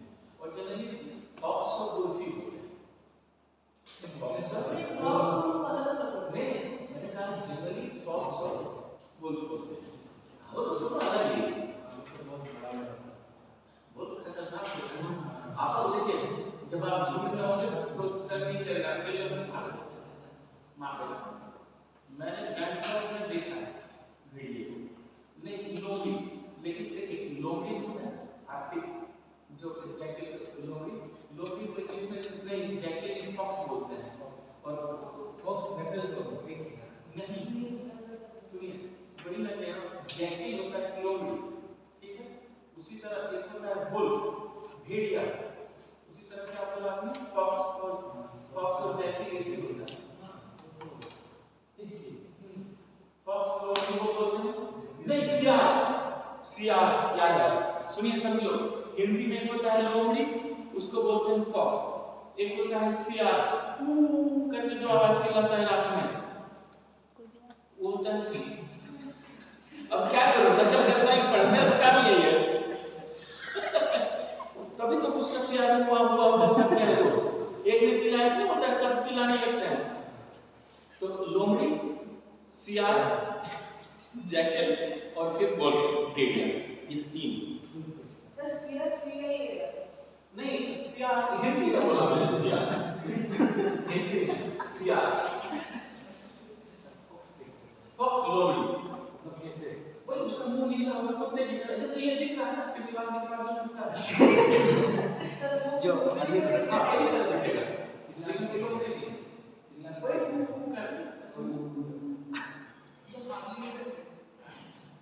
अभी नहीं चिल्लाऊंगा, सबको पता चलेगा, अच्छा नहीं लगता।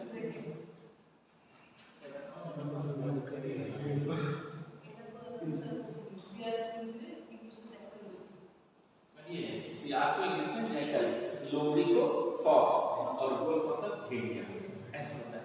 ठीक है, ये कुत्ते की तरह दिखेगा, लेकिन कुत्ते से बड़ा कुत्ता होगा, अजीब दिखेगा। हाँ, लंबा मुंह होगा, मैंने बैंकॉक में देखा था, लंबा सा मुंह, मैं वहां से आकर के अजीब कुत्ता है, तो एक पीछे का ऐसा वो सियार ने निकलो यहाँ से, हाँ नहीं है, नहीं सोच रहे हो, अगर अकेले लोग अटैक कर रहे हैं, नहीं तो भाग जाएगा कैसे, इट इज ठीक है, ओके, चलिए बताइए बातों को। अब आते हैं सैलिनिटी। अच्छा सुनिए, सैलिनिटी भी जरूरी है लेकिन बैलेंस्ड, ओके? तो इसमें एक ही पॉइंट लिख दीजिए, there should be balanced salinity, बस there should be balanced salinity, there should be balanced salinity. Salinity क्या होनी चाहिए बच्चे? बैलेंस्ड होनी चाहिए, ठीक है? ज्यादा नहीं होना चाहिए, बैलेंस्ड सैलिनिटी, ठीक है? क्योंकि याद रखिएगा नमक बहुत जरूरी है, क्योंकि वो लोग उसी में जी। अब देखिए नेक्स्ट है, नहीं ऑक्सीजन,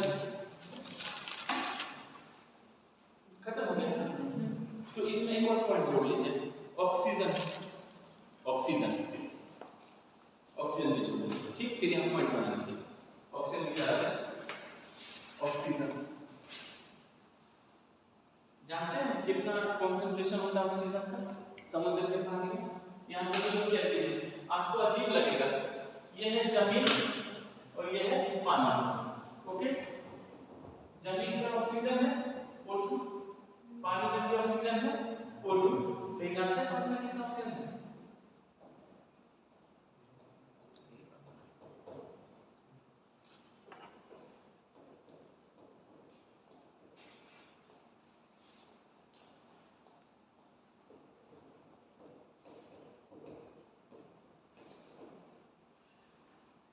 क्या समझे? पहले लिखिए इसको, बनाइए फिर समझा देते हैं।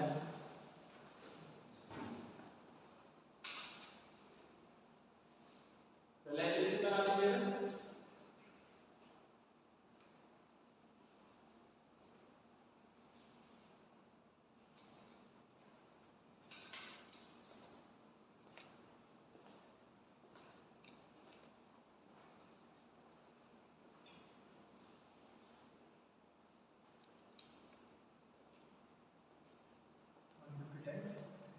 less 150 times less,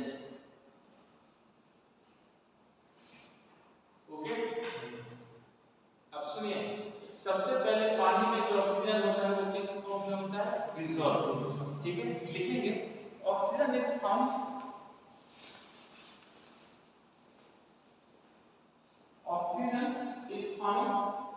in dissolved form. Oxygen is found in dissolved form in water. Oxygen is found in dissolved form in water. तो पानी में ऑक्सीजन किस फॉर्म में है? डिसॉल्व, घुले हुए ऑक्सीजन। कितना? लिखिए, the concentration of oxygen is 0.0010%.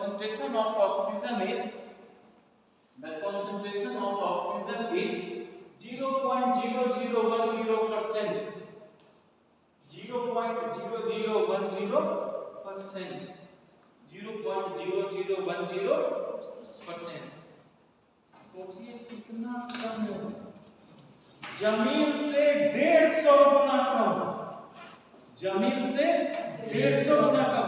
सोचिए आप जितना सांस ले रहे हैं, आपसे 150 गुना कम सांस एक मछली ले रही है। आप मछला ले रहा है, एक ही जाति का, तो इस पर याद रखिएगा। सोचिए 150 गुना कम ले रहा है, इज इट क्लियर? कैसे ऑक्सीजन वहां पे सोचिए कितना कम है। और किस ऑक्सीजन को मेजर किया गया है? ppm, ppm समझ रहे हैं? पार्ट्स पर मिलियन। 10 लाख में एक पार्ट, 10 लाख में तो ना के बराबर, और उसी ऑक्सीजन से पूरा समुद्र चलता है। फिर लिखिए, इट इज मेजर्ड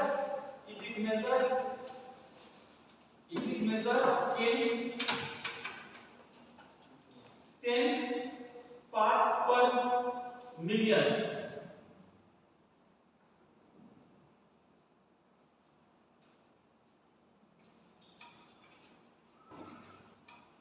लिखा आप लोगों ने क्या?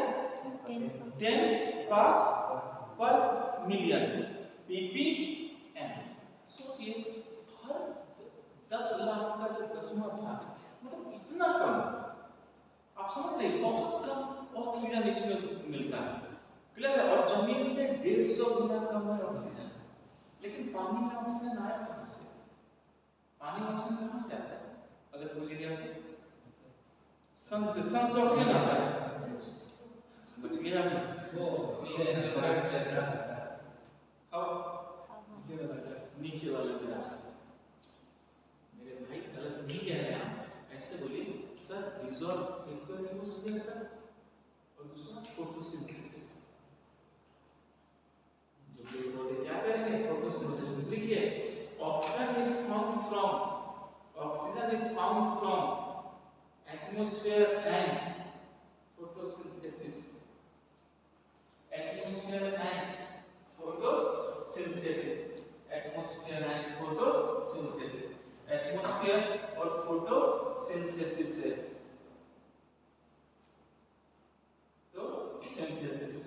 समझ में आया? क्लियर है? फिर लिखिएगा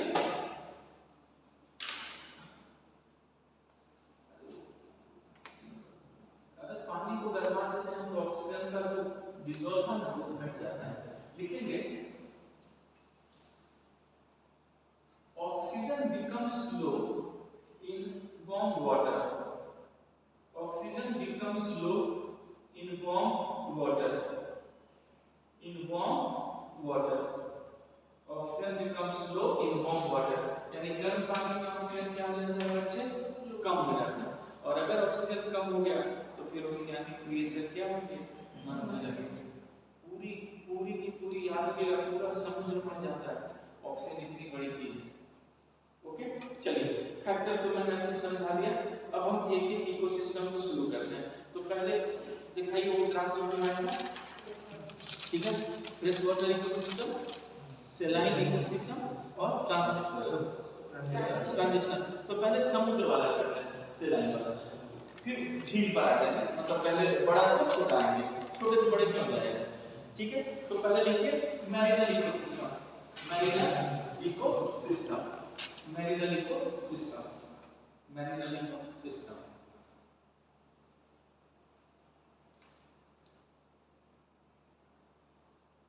Seventy-one percent part of Earth, 71% part of Earth is covered by marine.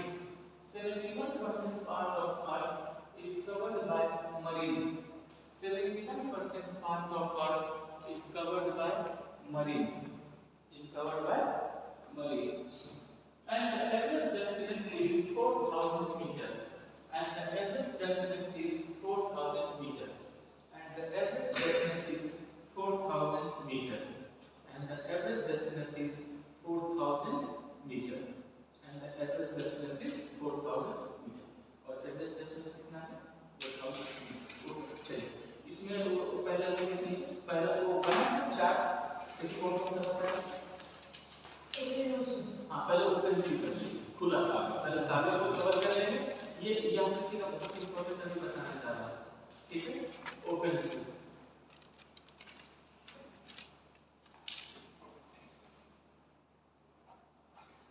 Open C, open C, open सी, ठीक? तो पहले किसमें चले गए हम?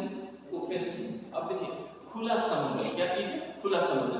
अब सोचिए खुला समुद्र है तो वो जितना मैंने फैक्टर बताया ना, जो समुद्र के पानी के इफेक्ट कर रहा था, वो फैक्टर अपने आप यहाँ पर आ गया। वो एक्वेटिक इकोसिस्टम का है तो सारा आ ही गया। इट इज क्या? वहाँ तो कोई दिक्कत नहीं। अब यहाँ पे देखिए, यहाँ पे सनराइज की बात करें तो सनराइज 200 मीटर तक आएगा, 42, उसके बाद 42, कोई दिक्कत नहीं।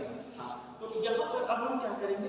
क्रिएचर्स का नाम लिखेंगे, कौन कौन क्रिएचर्स मिलने लगेंगे, ताकि तब तो उस इकोसिस्टम को समझेंगे। लिखेंगे some rays can penetrate, some rays can penetrate, some rays can penetrate 200 meter, can penetrate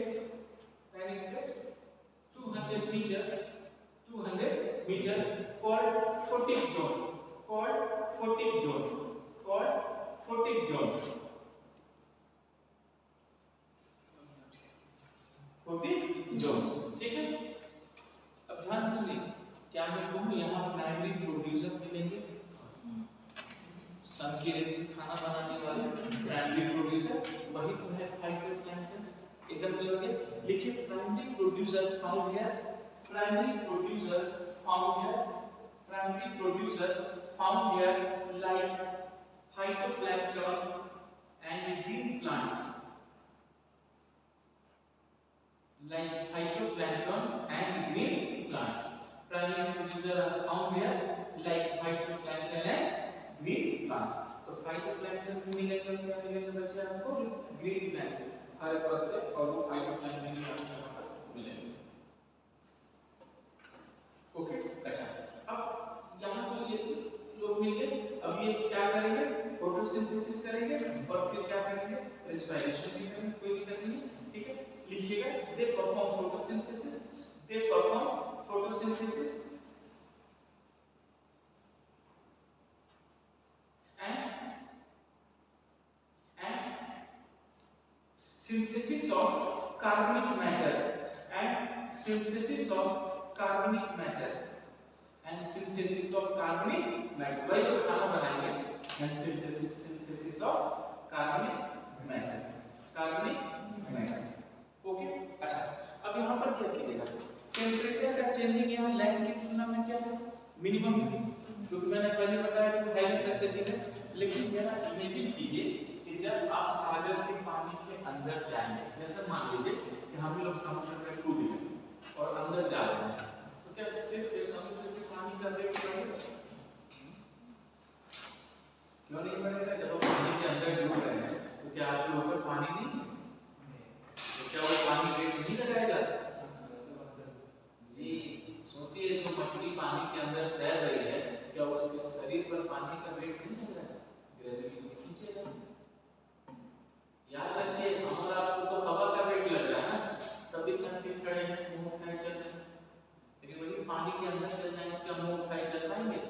झुकेंगे क्यों? क्योंकि पानी का वेट भी क्या है, बढ़ता है। बताइए, इसको टेंपल वाले भी मेरे को व्हाट्सएप पे मैसेज कर रहे हैं, इतना कब समझ ठीक है, आता रहता है। चलिए ध्यान रखिए, क्लियर हो गया?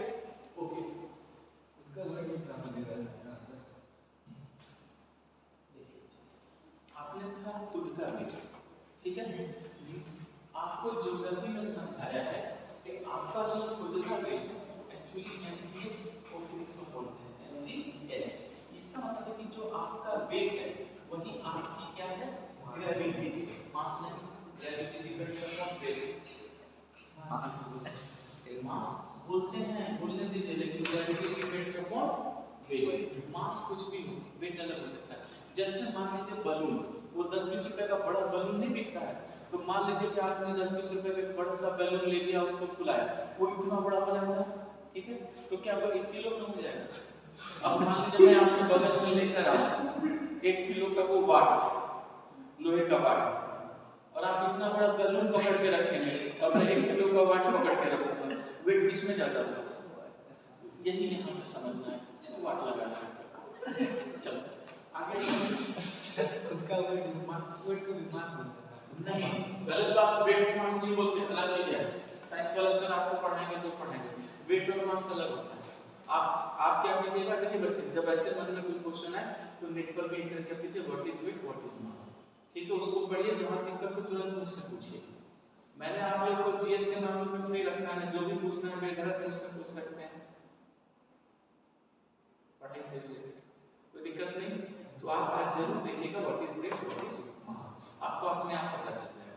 इट इज समझने की बात है कि अब इतना बड़ा बैलून का उसका एरिया बहुत है, लेकिन छोटा सा 1 किलो का वाट लेके आएंगे, इतना सा एरिया है, तो वेट इसमें ज्यादा है ना, और ग्रेविटी वेट पे डिपेंड करता है, मास पर नहीं। आगे समझ में? ठीक है, चलिए अब यहाँ पर ध्यान से देखिए, मान लीजिए आप पानी के अंदर जा रहे हैं, तो आपका वेट तो है नहीं, तो ग्रेविटी के कारण आप नीचे हैं, तो क्या इस पानी का वेट नहीं है? तो क्या आपका वेट तो आपको नीचे ले जा रहा है, तो पानी का वेट भी तो आपको दबा रहा है। आप ये भी तो सोचिए। जैसे मान लीजिए कि मान लीजिए गड्ढा, जैसे सामने ये बहुत बड़ा ग्राउंड है ना, ठीक नीचे आप वहां पे जाकर अगर 20 फीट का गड्ढा खोदिए, इट इज क्लियर, और अगर उस गड्ढे में आप उतरेंगे तो आप तो अपने वेट के कारण नीचे गए, लेकिन इतना बड़ा जो आपने गड्ढा खोदा है, अगर उस गड्ढे के बाद में मिट्टी अगर डाला जाए सपोज, तो क्या उस मिट्टी का वेट नहीं होगा? ये थोड़ी कि आप ही का वेट है। अगर मान लीजिए अगर आप ही का वेट है तो आप जमीन पर ऐसे मार दीजिएगा तो 20 फीट गड्ढा वैसे ही हो जाना चाहिए, लेकिन नहीं होगा ना। गुड, समझ में? तो हर चीज क्या होता है, वेट चाहिए ना, ये सब मेरा बहुत वेट है, ये टूट गया, ऐसा तो नहीं हो सकता ना। गुड, आगे लिखिए। Okay,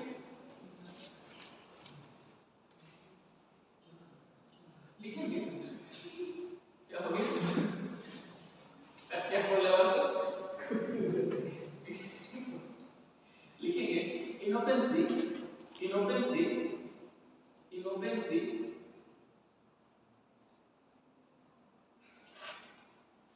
the changing in temperature is very minimum, the changing in temperature is very minimum,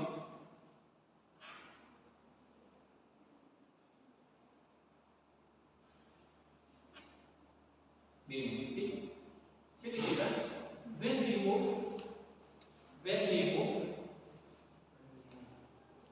move towards the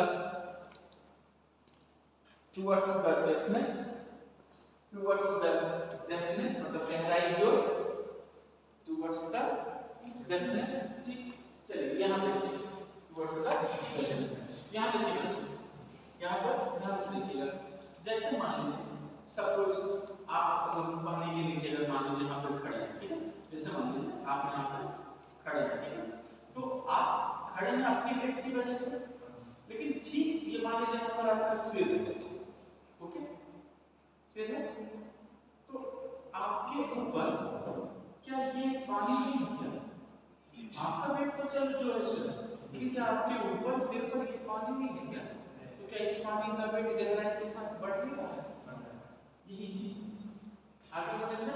इसका मतलब है कि जब हम देखिए टेम्परेचर का चेंज न्यूनतम है, मिनिमम है, टेम्परेचर के चेंज से कोई मतलब नहीं है, लेकिन जैसे जैसे अगर आप गहराई की ओर जाएंगे, ठीक है, तो आपके ऊपर पानी का लेयर वाइज तो देखिए ना, हर एक लेयर के ऊपर लेयर के ऊपर लेयर, तो उसका सबका वेट नीचे नीचे नीचे नीचे करके नीचे नहीं आ रहा। इसका मतलब है कि जब गहराई बढ़ेगी तो पानी का प्रेशर भी क्या होगा? बढ़ेगा। और जानते हैं कितना बढ़ता है?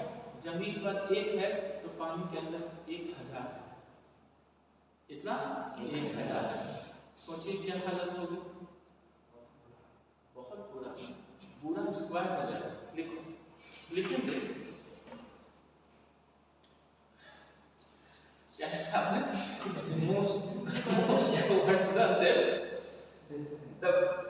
depthness, the weight of column of water, the weight of column of water increases. The weight of column of water increases. The weight of column of water increases. The weight of column of water. Column तो आपके सिर पर water का जो column बनता है वो भी क्या बनता है बच्चे? वो increase हो जाता है। ठीक है, लिखेंगे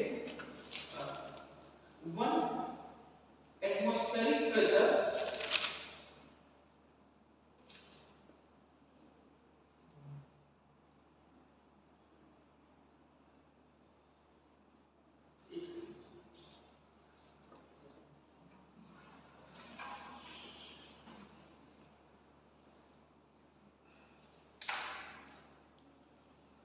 लिखिएगा if लगाइएगा if it is 1 atmospheric pressure, if it is 1 atmospheric pressure, if it is 1 atmospheric pressure on surface, if it is 1 atmospheric pressure on surface, then it is equal to 1000 atmospheric pressure, then it is equal to 1000 atmospheric pressure in depth,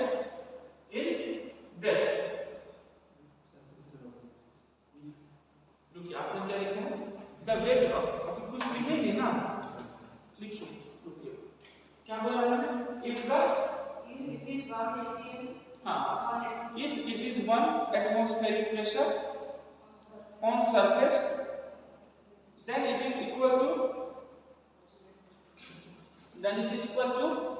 1000 atmospheric pressure in the depth। मतलब depth ये कितना हो जाएगा? 1000 atmospheric pressure। बच्चे तो बहुत होता है, ये आपको जिंदा नहीं रहने देगा। हम और आपने देखिए जो डाइवर होते हैं वो हाई ट्रेंड होते हैं, जो हाई ट्रेंड होते हैं वही तो डाइवर होते हैं जो के अंदर गहराई करते हैं। और याद रखिएगा 45-45 मीटर से ज्यादा नहीं या 70 मीटर से ज्यादा नहीं।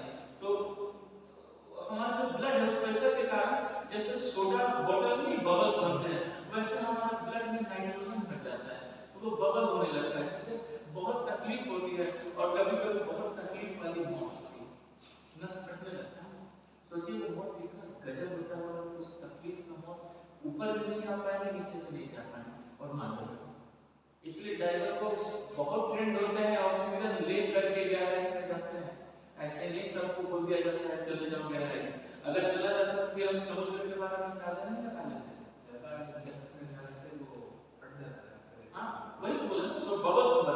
नस फटने लगता है। देखिए जैसे क्या होता है, कभी कभी कुछ भारी चीज उठाते हैं तो चेहरा चमक लाल हो जाएगा, नसें तंग जाएंगी, नहीं करना चाहिए। गलती से अगर एक नस फट गया तो पैरालिसिस का अटैक हो जाता है। क्या हो जाता है? पैरालिसिस का अटैक। इसीलिए कभी भी अनावश्यक शरीर में कोई बेचैनी हो, घबराहट हो, झंझनाहट हो, नसें फटने लगे, फूलने लगे, तो अपने आप को कूल और काम कीजिए, मतलब शांत रहिए, एग्रेसिव मत दिखाइए। नस फट गया तो पैरालिसिस हो जाएगा, तो फिर उस एग्रेसिवनेस को क्या कीजिएगा, इसलिए कहा जाता है ना, धैर्य रखो, पेशेंस रखो, शांत रहो। शरीर है ना, बायोलॉजी है ये, गुस्सा का मतलब ये कि आप अपने ही विनाश कर लोगे। इसलिए लोग नहीं देखते कभी ब्रेन हैमरेज का नाम से क्या नस फटना होता है, इसीलिए तो इन चीजों से बचिएगा। और सेंट्रल नस में होता है, अगर वो फाड़ देगा तो फिर बॉडी डेड हो जाता है, खत्म हो जाता है, बहुत बुरा होता है। इसलिए इन चीजों से बचना चाहिए। देखिए ये मेरे एक रिश्तेदार में ही यही हुआ था। मैं देहरादून में था, मेरा कजन ब्रदर फोन करके कह रहा है, मैंने कहा ये मेरे को फोन करता नहीं, इतने दिनों बाद वही बोला कि भैया गुड्डू भैया बोल रहे थे। हाँ भाई बोल, मैंने कहा था गुड्डू, हमने हाँ भाई बोल, तो भैया हम ये बोल रहे हैं, क्या बात है, मैं तो अब वहाँ रहता नहीं, मैं तो डिफेंस कॉलेज में। तो वो बोला कि ऐसा ऐसा हुआ है, तो तुरंत हॉस्पिटल गए, भैया ब्रेन हैमरेज हो गया, डॉक्टर बोला कि ब्रेन हैमरेज हो गया। उसके बाद से मुझे लग गया कि लड़का दिल से मजबूत है, वो मान गया, दिल से मजबूत है कि वो इस बात को एक्सेप्ट कर गया। तो जिस डॉक्टर के पास ले गया, वो डॉक्टर बोला कि मतलब और हॉस्पिटल में दिखाइए। तो जो बोला और हॉस्पिटल में दिखाइए वो टॉप मोस्ट था, अगर वो ऐसा बोल रहा है तो इसका मतलब है कि केस खत्म है। तो 2 दिन रखा है, तो वो भी जानता था, फ्री कर दिया। बाद में बताया कि जो मेन सेंट्रल नस होता है वही टूट गया, जो कमांड होता है, तो बॉडी जो था वो जीरो और ब्रेन डेड था। तो जब ब्रेन डेड हो गया तो बॉडी ऑटोमेटिक क्या हो जाएगी, खत्म हो जाएगी। यही होता है। इसीलिए अनावश्यक प्रेशर वगैरह से हमें हमेशा बचना चाहिए। दुर्घटना, एक्सीडेंट उम्र देखकर नहीं आती, हमेशा एक बात याद रखिए, age is a number. Age क्या है? एक नंबर है, कोई 10 का है, कोई 20 का है, कोई 100 का नहीं। एज इज अ नंबर, सेहत है। इसीलिए कभी भी किसी भी तरह का अनावश्यक प्रेशर में नहीं आना चाहिए। मैं आपको सलाह दे रहा हूँ क्योंकि मैं भी आ गया था, मेरा 6 मंथ्स इलाज चला, 6 मंथ्स। मैंने बहुत बुरी स्थितियाँ देखी, बहुत 6 मंथ्स, और ऐसे में जाकर पेशेंट के बीच खड़ा हुआ तो बहुत बूढ़े बुजुर्ग उनके वो मेरे को देख के हंस रहे कि आधा कटा हुआ हम लोग के बीच क्यों खड़ा है, मतलब उनको देख के लगता था कि इसको क्या हो गया यहाँ पर। फिर बाद में डॉक्टर ने मुझसे काउंसलिंग की थी, उसने बोला ये जांच कराइए, अगर ये ओके है तो दोबारा हॉस्पिटल में नहीं आइएगा, कभी मत आइएगा। तो मैंने जब जांच कराई तो मैंने उसने अपना फ़ोन दिया था, मैंने उसको फ़ोन करके बोला कि सर ये आया, बोला आप ठीक है पूरे तरीके से हॉस्पिटल में आइएगा। फिर मैंने मेंटली खुद को स्ट्रॉन्ग किया और देखिए मैं एकदम ठीक हो गया। तो था बहुत कुछ होता है लाइफ आपकी, यू नो, एक लाइन को हम समझने की कोशिश करना, not individual leads the life but circumstances lead the life। हमें लगता है कि हम अपनी जिंदगी चला रहे हैं, गलत बात है, सर्कमस्टांसेस चलाती हैं। अपने आप को बचाओ, अपने आप को बचाओ, नहीं तो पागलों की तरह अंधी मेहनत, अंधी पढ़ाई की बच्चे। आप लोग की जो एज थी उसमें तो मैंने दुनिया ही नहीं देखा, मैं तो रूम के अंदर बंद था, पागलों की तरह पढ़ाई होती थी, समझ में? तो मेहनत बहुत, उसी का रिजल्ट है, मजा से पढ़ा देता हूँ। तो परिस्थितियाँ मैं परिस्थितियों को नहीं बदल सकता, मैं अपने समझ को था, अपने मेरे व्यक्तित्व में, मेरे करियर में एक भी दाग नहीं, दिल से, शरीर से, हर तरह से पढ़ो, ऐसी स्थिति रही, लेकिन मैं परिस्थितियों से नहीं जीता, इस वजह से मैं बहुत ज़्यादा बीमार, बहुत ज़्यादा मेरा इलाज चला, उसके बाद मैं जाकर पूरा फिट हो गया। तो यही चीज़ है कि बचना चाहिए और कुछ नहीं बचा, नेचर यही सिखाती है कि आप परिस्थितियों से बचिए, अपने आप को जो है रखिए और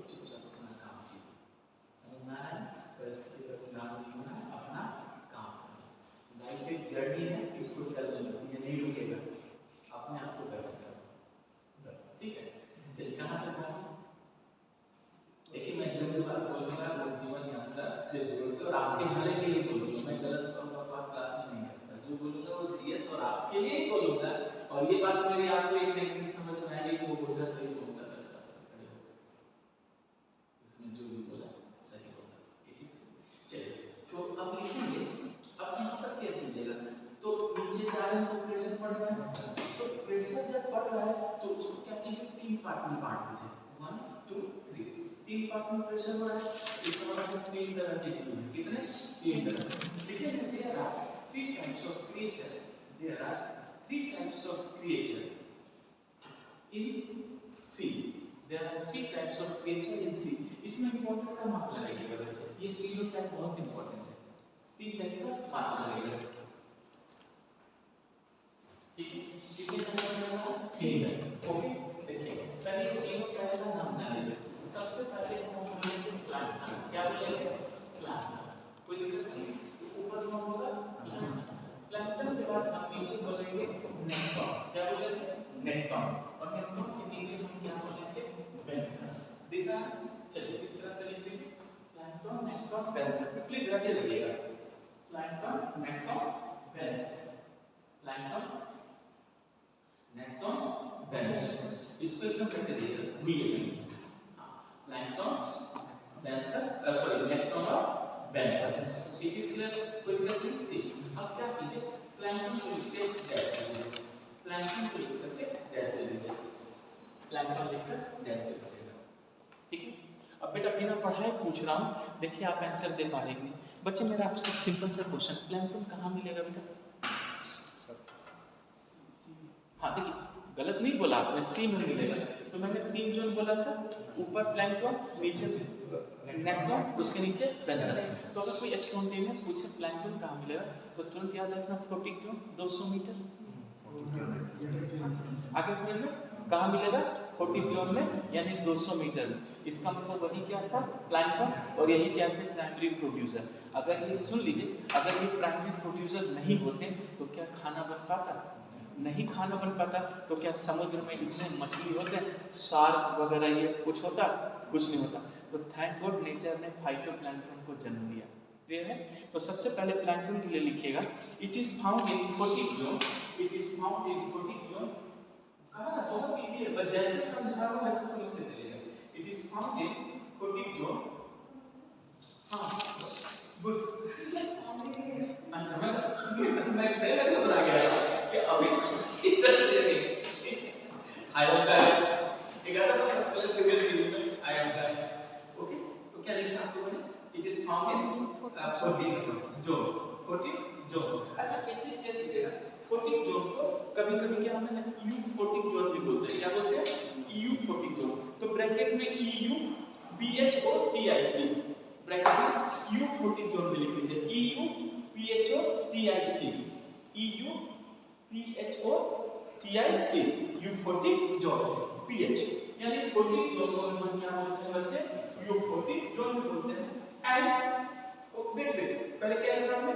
it is found in euphotic zone, और एक और नाम लिखिए, वो एपीपेलाजिक जोन, और एपीपेलाजिक जोन, EPI, EPI,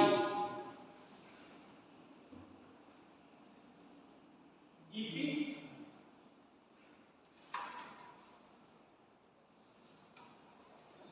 लिखा है, EPI PELAGIC, epipelagic zone,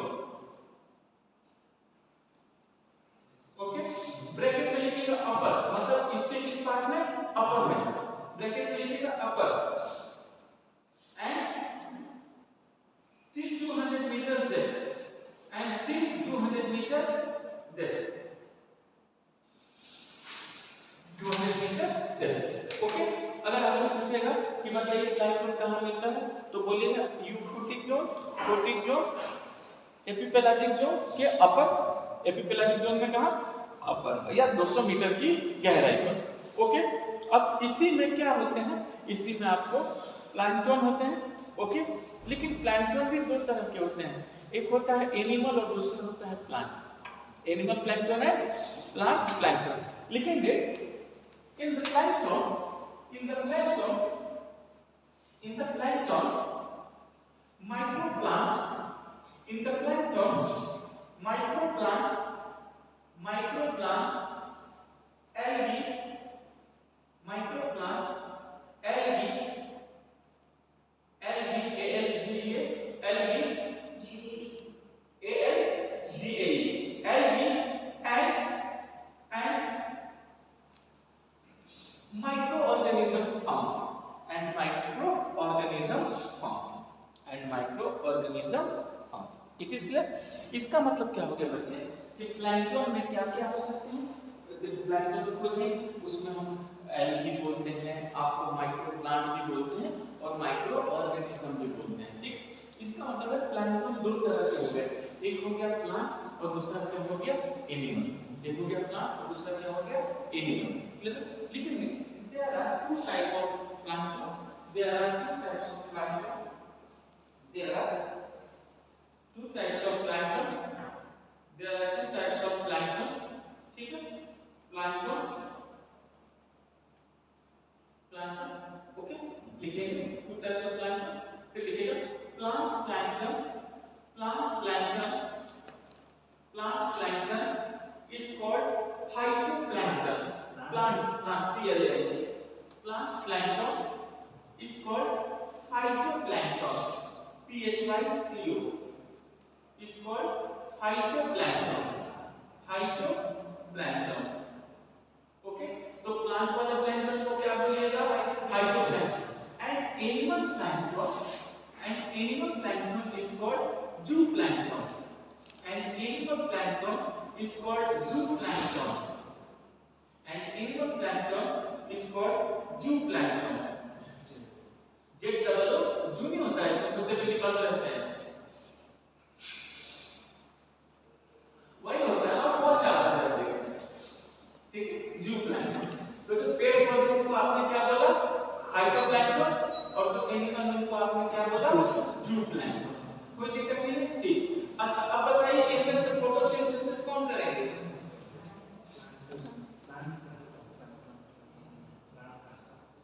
phytoplankton, नहीं प्लांट प्लैंक्टन। तो फाइटोप्लैंक्टन क्या करेंगे? फोटोसिंथेसिस। तो जब ये फोटोसिंथेसिस करके खाना बनाएंगे तो खाने के लिए कौन आएंगे? जूप्लैंक्टन। दोनों चीजें करेंगे। लिखेंगे phytoplanktons are primary producer, phytoplanktons are primary producer, phytoplanktons are primary producer, and zooplanktons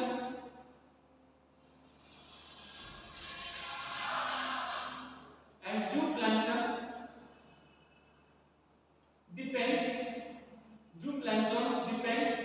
upon phytoplanktons, depend upon phytoplanktons for food, for food, for food, for food। एकदम सिंपल। तो देखिए प्लैंकटन दो तरह के हो गए, फाइटोप्लैंकटन जो पेड़ पौधे हैं, जूप्लैंकटन कौन है? जो जानवर है, ठीक है, एनिमल। और फाइटोप्लैंकटन क्या है? प्राइमरी प्रोड्यूसर है, वो क्या बनाएंगे? खाना। और जूप्लैंकटन आ जाएंगे यहाँ पे खाना खाने के लिए, यानी दोनों डिपेंड हो जाएंगे। अब क्या कीजिए, फाइटोप्लैंकटन लिख के टेस्ट दे दीजिए। अब दोनों को अलग अलग कर लिएगा क्योंकि यही सबसे क्वेश्चन पूछेगा। फाइटोप्लैंकटन लिख के टेस्ट दे दीजिए, फाइटोप्लैंकटन लिख करके डैश दे दीजिए, ओके। लिखेंगे they have high reproductive capacity, they have high reproductive capacity, they have high reproductive capacity, they have high reproductive capacity। Rainfall बारिश ज्यादा हो रहा है। तो क्रिकेट की चिंता है, घर तो जाना मुझे ही पता है, तो घर की चिंता पहले क्रिकेट की चिंता है, चलो टाइम मिला है। देखो हल्की बारिश से लेकिन मौसम काम है, तो किसी मैसेज को आता है ना मेरे कि दोपहर में बारिश होगी, ये वो बारिश तो नहीं रही है अभी तो पूरा मौसम, लेकिन अभी हो रही है बारिश। तो मेरे ख्याल से अगर शुरू हो गया होगा तो क्या है उसके लिए अब तो हल्की बारिश वाली की चर्चा हो जाएगा तुम लोगों का। अरे मैं भी क्रिकेट का पहले बहुत शौकीन था, बहुत नहीं समझता, अब छोड़ दिया तो छोड़ ही दिया। Easy clear? अब टीवी में बस क्रिकेट देख लेते हैं, हो गया वो। तो फाइटोप्लैंक्टन लिख के जैसे आपने क्या लिखा, they have very high reproductive capacity. यहाँ पे क्या फाइटोप्लैंक्टन में रिप्रोडक्टिव कैपेसिटी इतनी हाई है कि ये तुरंत पूरे सागर को कवर कर लेते हैं। लिखेंगे they cover the surface fastly, they cover the surface fastly, they cover the surface fastly, they cover the surface fastly. Okay, अब जरा सोचिए कि इतने ज्यादा इनमें रिप्रोडक्टिव पावर है कि पूरे सरफेस को क्या करते हैं, बहुत ही तेजी से कवर करते हैं। एक क्या हाथ पे लगा हुआ है क्या क्लियर है? तो यहाँ देखिएगा कि ये पूरे उसको क्या करते हैं, कवर कर देते हैं। तो जब कवर कर देते हैं तो गया करना, ये तो पूरे सागर को भर देंगे, तो फिर कौन आएंगे, जू प्लैंक्टन। कहीं रुको जरा, और उस बाद जू प्लैंक्टन को खाना शुरू कर देंगे और खाते खाते इनकी संख्या क्या करेगी, कम हो जाएगी। तो देखिए नेचर ने जू प्लैंक्टन को इसीलिए बनाया है कि अगर फाइटोप्लैंक्टन बढ़ेगा बस तुम उसको क्या करना है, तो मिनिमाइज कर देना। समझ में आया?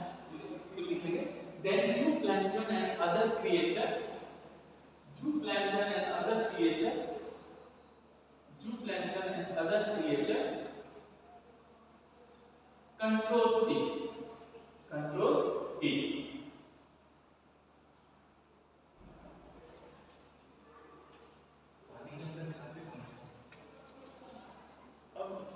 कीड़ा मकोड़े, मछली, केकड़ा, ये सब क्या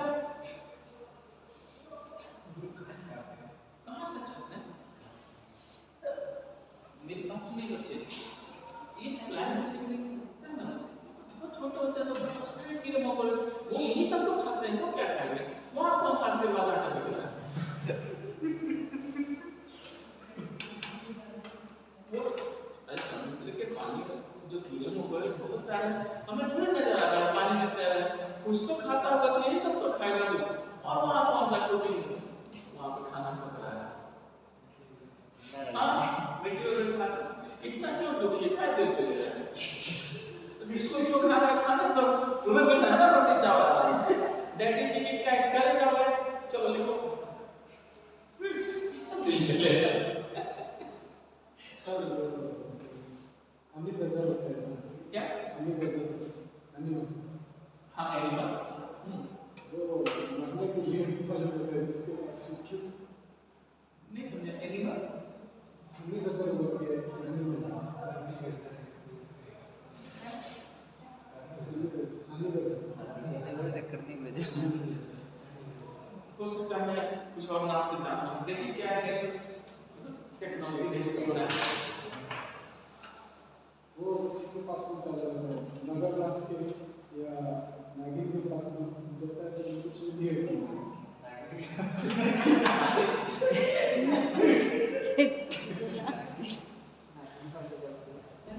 क्या चाहते नहीं सर, इस टाइप का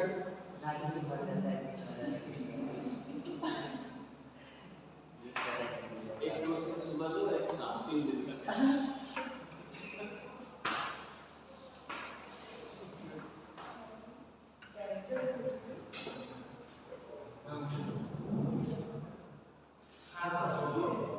जब बाहर रहता है सांप को खा लेता है, वो सांप ने ये तो पानी के अंदर भी मिलता है, जमीन के अंदर कोई ये भी मान लो तो खाएगा ही। मुझे अगर तुम पानी के अंदर की बात कर रहे हो, पानी अच्छा ये क्या डकबिल प्लेक्टिकस है क्या ये duckbill?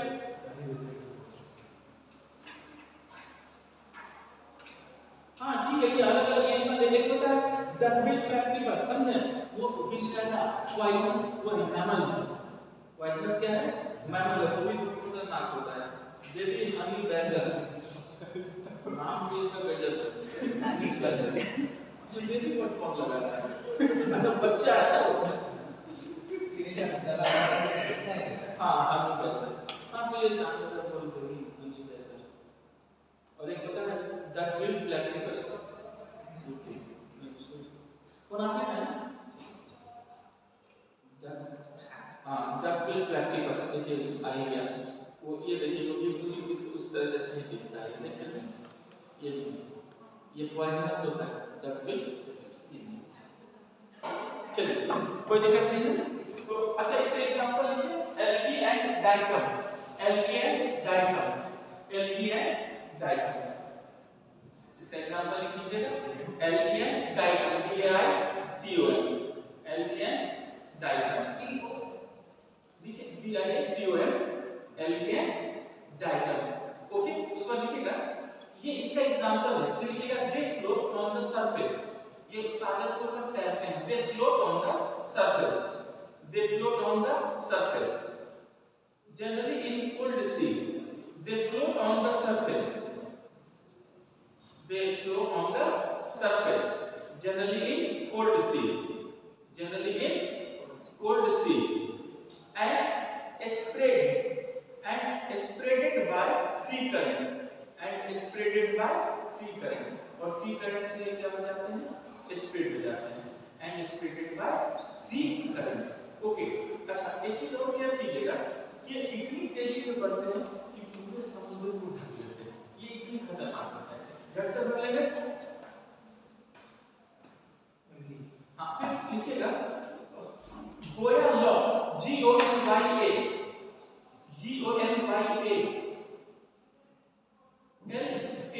LAUX and gymnodon GYMNO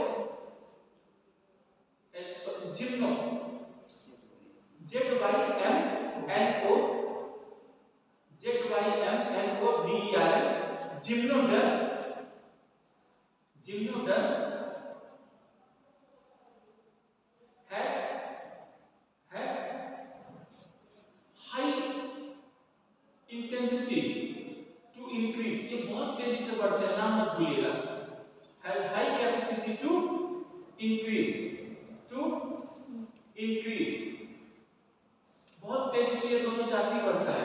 generally red and brown color generally red and brown color generally red and brown color generally red and brown color generally red and brown color ये दोनों को नहीं भूलिएगा ठीक है। ये एग्जांपल ये बहुत तेजी से बढ़ रहा है ठीक है। चलिए यहाँ पे फाइटोप्लैंक्टन को कंप्लीट कर दिया। जूप्लैंक्टन लिखिएगा ऐसे आरिस को क्या